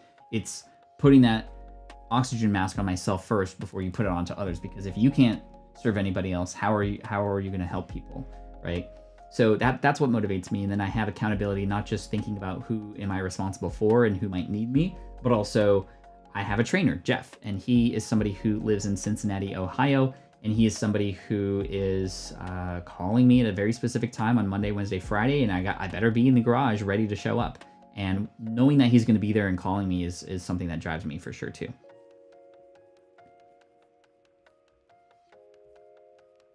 All right, question from Consult the Blind Guy. When sharing resources, should we share full list in one email or break them into multiple emails?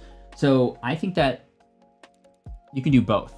Number one, you can share a resource link that goes, hey, if any of you need anything, I have all these things listed for you. I don't want to put them all in the email. I want them to come back to the website to then see all those things, right? So that's how I would share all of them.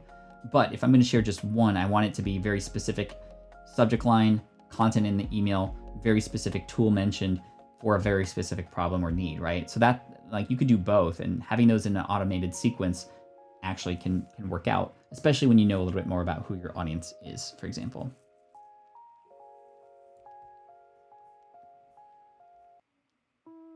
All right, thanks for being here, Romer. Appreciate you. Salimah says, when and how do you set goals for the following year? Typically in October. My team and I meet together. We have a leadership team meeting, and on the team, we talk about 2021 plans.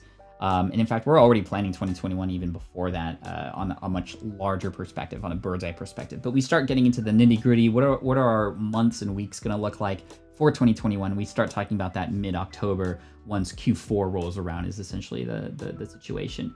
And then for me personally, I start thinking about it in November, when I start to have time to slow down, and often work is a lot slower during the holidays. I then start focusing on family and personal.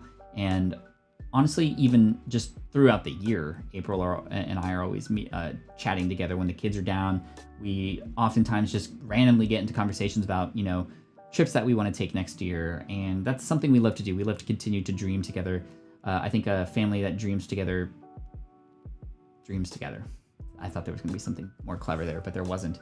But that's what keeps us excited. That's what keeps us going. That's what keeps us going through the day-to-day and all the mucks that sometimes happens. Well, hey, we have this trip to look forward to, or we have these plans or these other things happening in our lives that we can get excited about. Right now, we're really excited about the new puppy we have, Jarvis.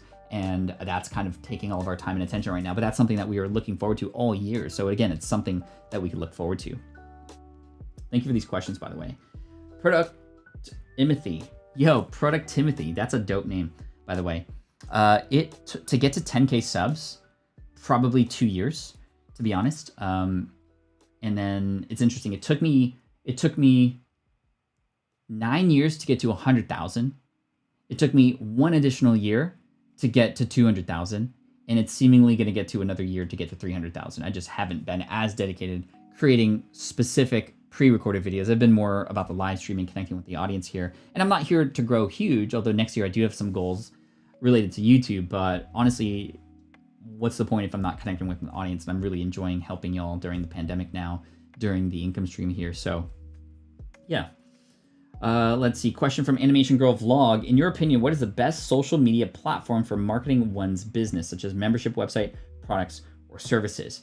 I would say any of them will work, but what won't work is on all of them. So I like where this question is coming from, like which one is best, right? Now I think that it depends, right? For something more visual, things like Instagram work really, really well. Things that are more, conversational, things that are more, getting on the inside of who you are and your business, maybe Facebook or Twitter in that case. But honestly, LinkedIn has been working for a lot of people too. I know a lot of people who use Pinterest specifically for their very female-oriented business. And it depends, right? It depends. But I think that for me, it really is a matter of where does your audience live and where are they and where are they most active? That's where I would want to show up, if that makes sense. Cool. Mahal, any apps you use to organize your life and staying productive? The number one best app that I use is my Google Calendar app. Everything is about the calendar. If it's not scheduled, it doesn't get done. I time block. I say, this is the amount of time I have to do this. Get it done wherever I can end up. I don't have a to-do list every day. I have a, what am I doing during this time, right? And I just try as much progress as possible. I batch process a lot of things during that time. And I also have scheduled in family time because I want those boundaries, those definite boundaries to be very clear so that I'm not mixing things. And to me, scheduling out my business time is just as important as scheduling out family time because I know that when it is time to do that, nothing else matters right now, including family time. Hey y'all, we are an hour and a half into this.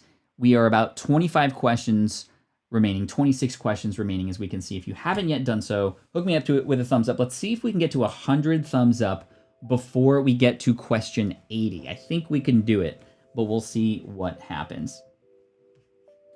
We'll see what happens. Question from Bill. What do you think title of Raw Pat to take this 100 question chat back out on YouTube? I wouldn't cut 1 second, but chunk it to more 15 minutes or so sections. Yeah, I think I'm answering the questions a little bit too quickly and not going super in depth with them to garner their own video, but I can definitely see chunks. I think that these could perhaps be chunked into really good things that could be popped into social media, or maybe I can take a bunch of like the productivity tips and questions and pop them into a video, and maybe the more personal ones and pop them into a video. But I don't think it's gonna come out to be what I thought it was gonna be, and that's okay. I don't want to force anything for sure. But thank you for that question.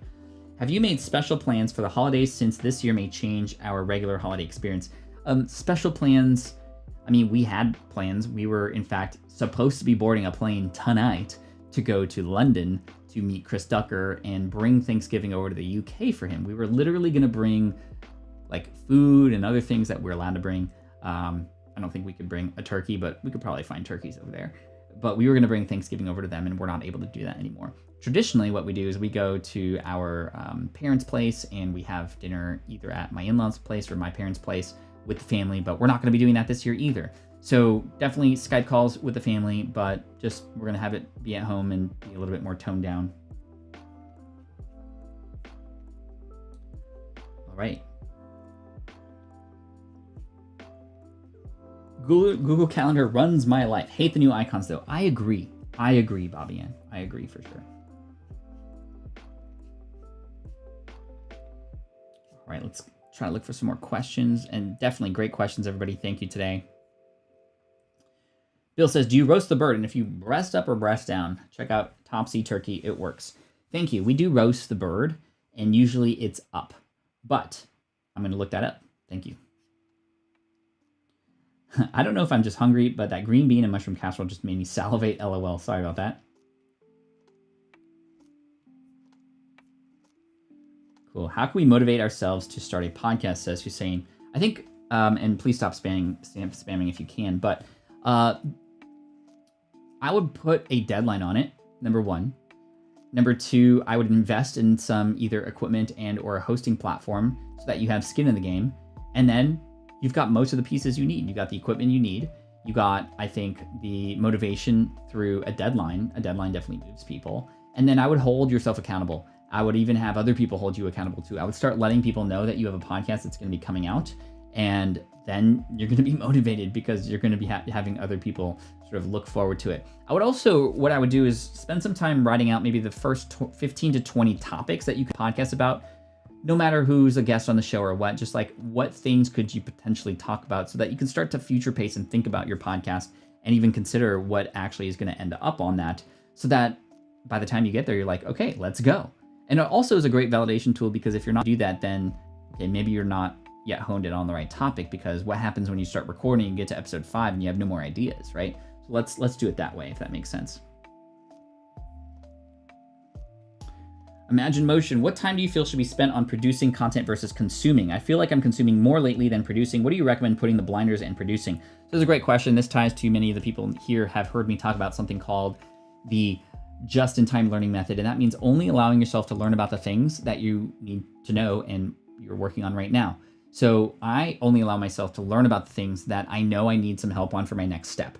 Outside of that, I don't want to cloud my brain. And potentially, the problem with learning is a lot of times learning leads to squirrel syndrome, right? Let me know if you agree with this. Sometimes when learning, we learn so much, we get so excited about doing things that aren't even on our plate yet or should be on our plate. And we say yes to those things while now saying no to things that we once said yes to. So only allowing yourself to learn about the things that you're working on right now. That's how we can stay productive and learn in concert with each other. But I know some people who worry about that because they're worried about like missing out on things. Well, keep a folder of all these things that you find that aren't relevant for things that you're working on right now, and then you can move in there, right? That's what I would do.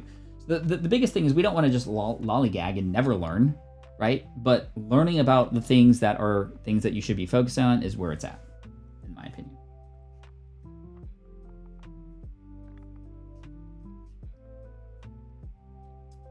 Do you have a daily mantra to stay inspired, and can you share it? So I have different daily mantras. I practice something that's called Miracle Morning, and Miracle Morning is a book that came out by Hal Elrod.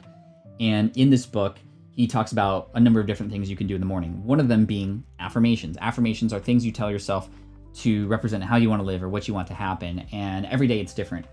For me, today's affirmation was about my family, right? Today's was, I'm going to be the best father that I can be today. That's today's affirmation. Tomorrow, it's going to be different. So how does that transpire? Well, this means today, when I get out of the office, I'm going to be especially, paying attention to the kids and making gets in the way of that. And then just like practicing this over and over again does a really good job of allowing me to, continue to make those incremental improvements over time.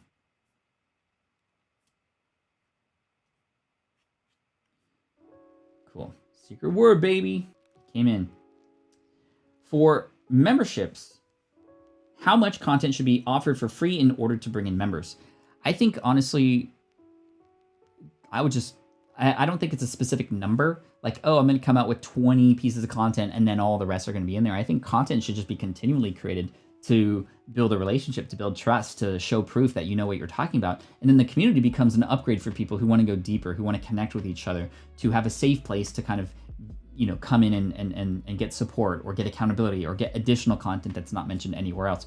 So I don't think it's a certain number of content. I think it's a certain feeling that you have when you've built a community that seemingly wants to connect with each other. You can then create and facilitate a space for that to happen.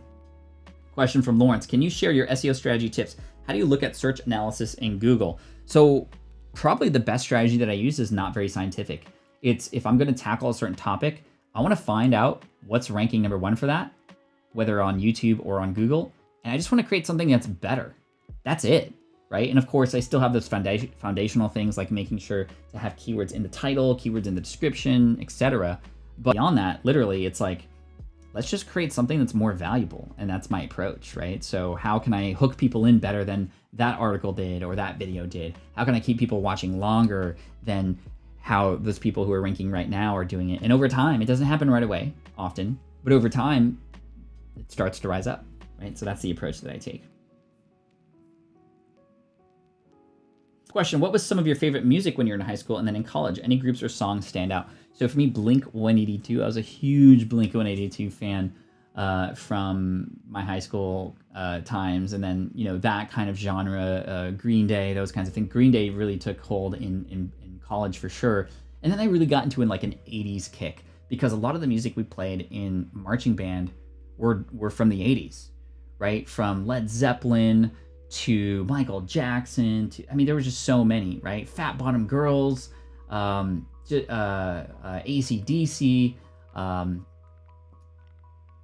Stairway to Heaven. Like, there were just so many 80s songs that it was mostly about like songs that we played in marching band that I then like put on repeat on my playlist on my iPod because I just loved those songs so much, and like then playing them in the marching band was really cool.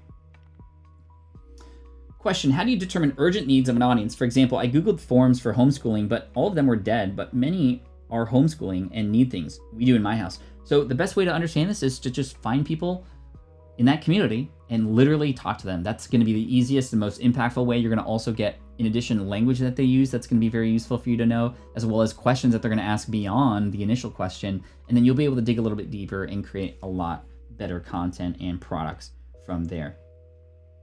Bill says, sorry to ask again, but don't remember email capture program method to get better tracking of community for those with low to zero budget. So check out ConvertKit. ConvertKit, you can get your first 1,000 subscribers for free.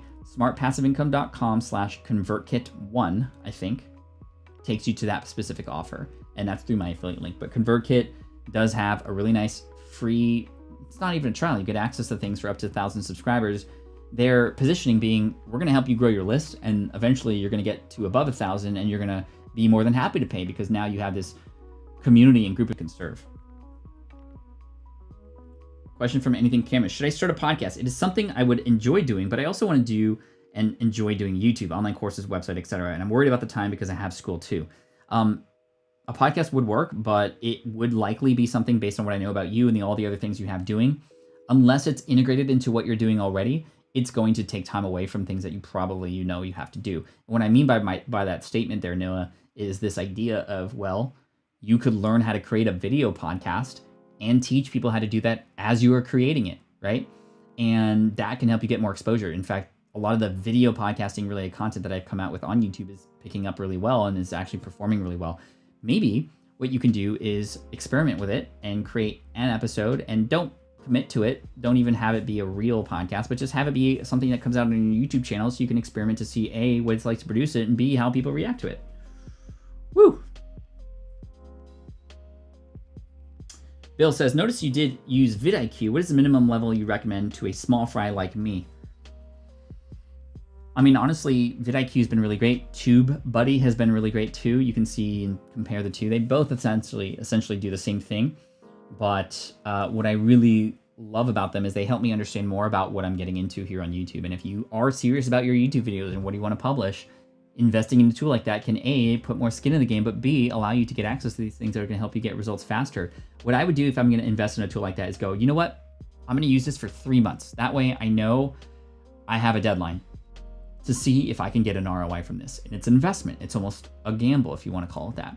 But by committing to a 3-month period of paying for something, you know you're going to lose that money unless you use it. And then you can probably get to a point where you can see the value of it. Or if you don't, at least you've cut it off, right? Hopefully that makes sense. Question, what kind of music do you listen to when you work or for fun? Is the same music or different? I cannot work with music with lyrics. If there are lyrics in music while I'm working, I'm screwed. Because I will either sing along or hum along or start to dissect the lyrics and go, why did they say it this way? And then I end up on those like A to Z lyrics channels where they like go deeper with the lyrics to help connect them. Like I literally just get very curious about that. Shout out to 88, by the way. My favorite number is 88. Any guesses why? But I have to have classical study music on. There are some great playlists on Spotify for classical music. No lyrics. And there's also focusatwill.com I use quite a bit. Actually, there's an app that you can play that has scientifically proven music to help you get more productive. And I use that for $2.99 a month, and it works really, really well. Yo, Music Nerd Revolution, you're awesome, Pat. Founding SPI Pro member. Thank you so much. I appreciate you for that. All right, let's see. Consult the Blind Guy. Any tips for assembling copywriting? Yeah, number one, know the language that your audience is going to respond to. I'd follow Ray Edwards. He has a YouTube channel here as well as an amazing website, rayedwards.com, where he breaks down his PASTOR model, PASTOR, to discover, number one, the problems and the pains that your target audience is having.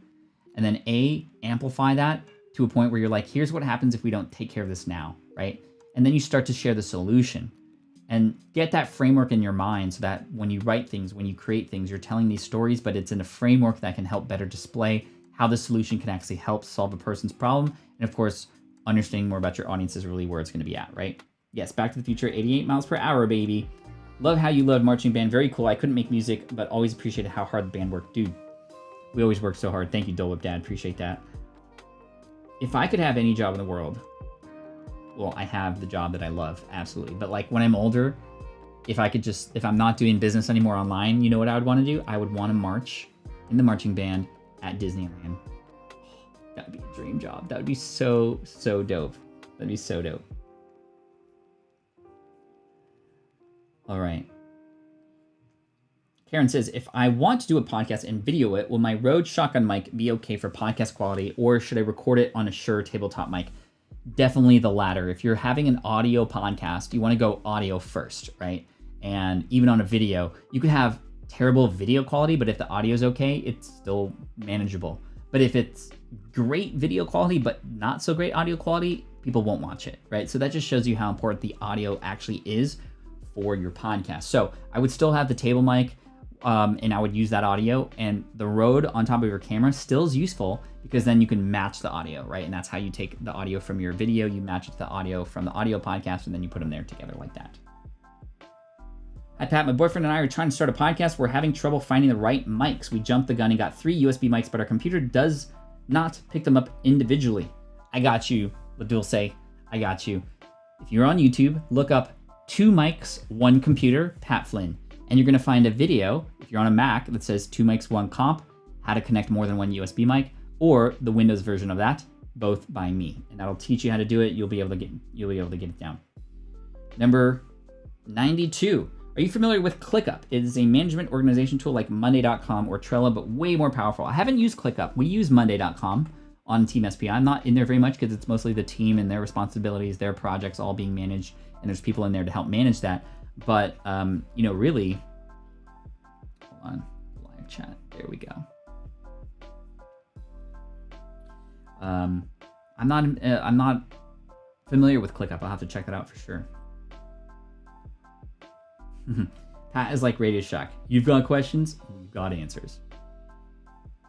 I like it.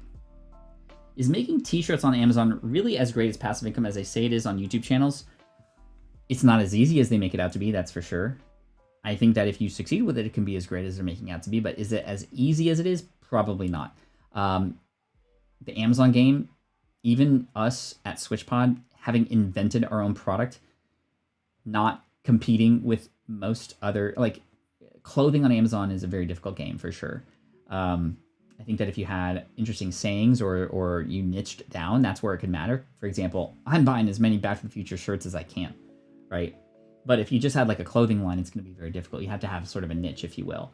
But it's very competitive for sure, and the margins are very low on physical products compared to digital products. So I'm sure it's great, and they're having fun with it, but it's not as easy as most of these people make it out to be. There's very few people. There's one channel that I saw was creating a sock company, and they were very open and honest. They were here on YouTube. I don't know the name of the channel, but it was very interesting. They made like a dramatization of the, it was entertaining, but they actually shared and revealed how much money they were making and what they were doing to build a sock company.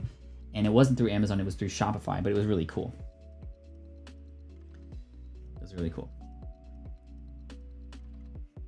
Let's see.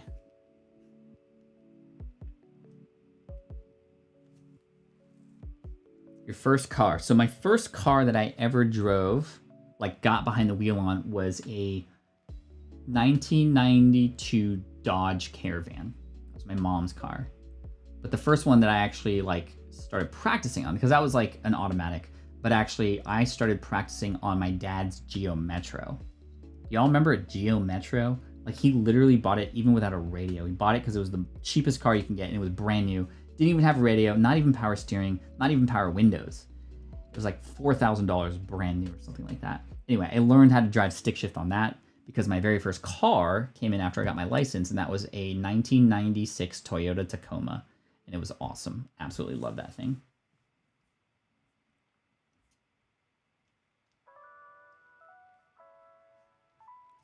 Question, do you have templates for creating free downloadable PDFs? I'm working towards digital products down the road for my website. I don't have templates, but you could probably find templates elsewhere. And the nice thing is you can create it once and then you can just use it over and over and over again. So it might be, considering where you're going, peasant, worth hiring somebody to create a customized template that you can then use over and over and over again. You might even be able to find somebody on some place like Fiverr.com, for example. Fiverr.com could work, or others.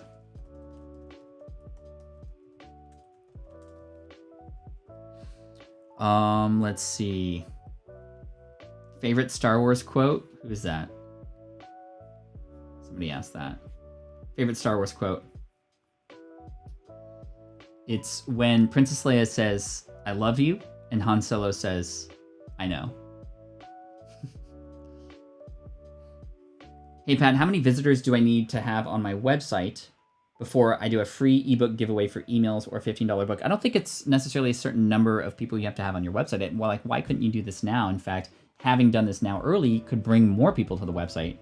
In fact, right? Like, if there were people that you could help with who would benefit from this, what if you told them in person, "Hey, I'd love to help you, but there's not enough people here for me to help you right now." Like, that's kind of not, I mean, that's the approach, right? So I don't think you have to have a certain number of visitors. I think that you can get it set up and start doing this, getting this out there. And since it's an ebook, right, it's not hurting you in a sense, but there is value there, right?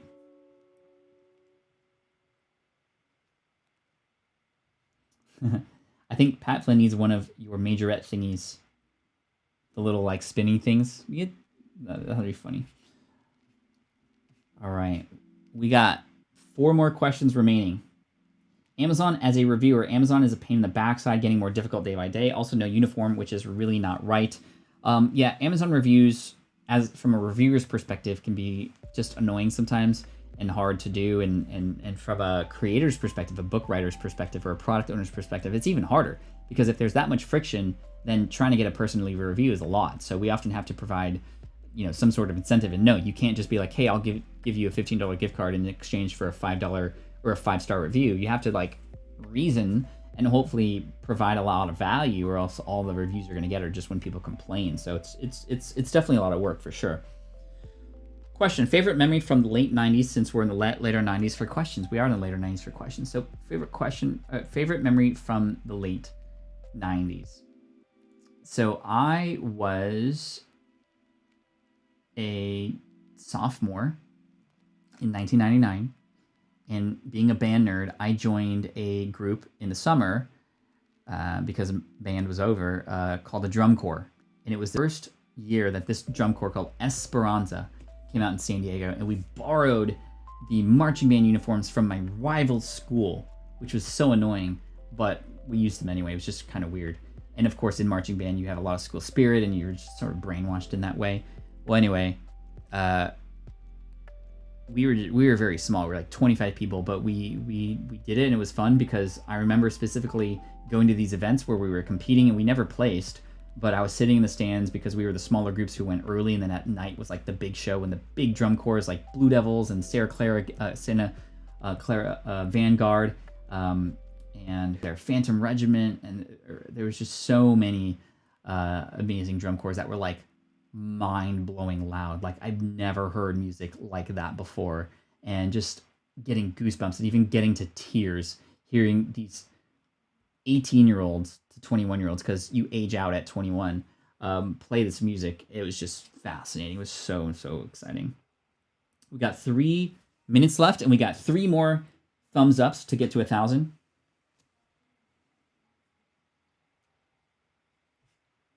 All right. Love this income stream session. It's really mind-blowing to watch you give so much value. Thank you. Yeah, I didn't have a topic in mind today, so I was like, you know what? Let's just go at it. Question from Luke, I think. Where did that question go? What is the meaning of life, the universe, and everything? 42. If y'all know what movie that's from, then you know. But yeah, I mean, I think it is to just be happy and help others be happy. I mean, let's make the internet a better place. Let's make the world a better place. I think if everybody had that stance, it would be just, everybody would be better off, right? And coming off a presidency here in the US where everything was just very angry, it's seemingly hard to do this sometimes. And of course, we're living in a time where it's very difficult to avoid a lot of the things that are out there making us sad. But I think within that, there's a lot of opportunity. There's always silver linings, and it's the opportunity that we make of it. So let's just continue to try to get people to be happy. All right, let's make it happen. Preach the Truth says, what do you think about using ConvertKit versus using Amazon for marketing emails? Amazon just got in the business recently. That's interesting. You know, I'm very much a proponent of using tools like ConvertKit, which their main job, their main purpose, their sole purpose is to help us with email marketing, right? Thanks for the thumbs down too, by the way. I hope that helps you. And thanks for helping with the algorithm anyway. Anyway, I'm a big fan of ConvertKit. They have all the things that we need from a marketing perspective to better help and serve our audience. And I would imagine that if Amazon's tool is like anything else Amazon has, it's not going to be the easiest thing to use, and it's not going to be the most user-friendly. Yes, they do have the best resources and most power, but at the same time, it's Amazon, right? And I'd much rather give my support also to small businesses like ConvertKit that are helping, and we also have much easier access to the people who work there to serve us too. So that's my stance on that. And yo, we got to 100 questions. We got to 100 questions. That took exactly 2 hours, which is pretty dope. So thank you all so much for coming in today. I appreciate you. Tomorrow, we're going to be starting, I think, at 9 a.m. Pacific. Yep, 9 a.m. Pacific, so not 9:30, but 9 a.m. Pacific. And we'll come in with a specific topic, not today, like the crazy 100 questions answered episode. But yeah, we're going to have some fun, and appreciate all the questions that came in today. I hope these answers were useful and helpful and valuable and motivating to you. And to Luke's question, let's just continue to make the world a better, happier place. I think if everybody was happier, imagine all the better things that can be accomplished, and the more healthier we would be, and the more fun we would have. So let's stay happy, stay well, and keep up the good work, everybody. We'll chat with you later. Thanks so much. For those of you who are course students, office hours are in fact happening tomorrow at our usual time. And tomorrow for the income stream, again, remember, hit that subscribe button if you haven't already. Hit that like button too if you got some value out of here. And again, thank you for showing up today. I appreciate you. And as always, Team Flynn for the win. Peace out, yo. This is the income stream to help you achieve your dream. All while we keep it clean. This is the income stream. It's the kind of show where you can come and go, but then you leave inspired with no fee required. The income stream with Pat Flynn. All right. 100 questions, yo. We got 100 questions in. Thank you again for coming in today. And my battery is low on my iPad. That's funny. Right on time too. Peace out, y'all. Much love. We'll see you tomorrow. Bruh.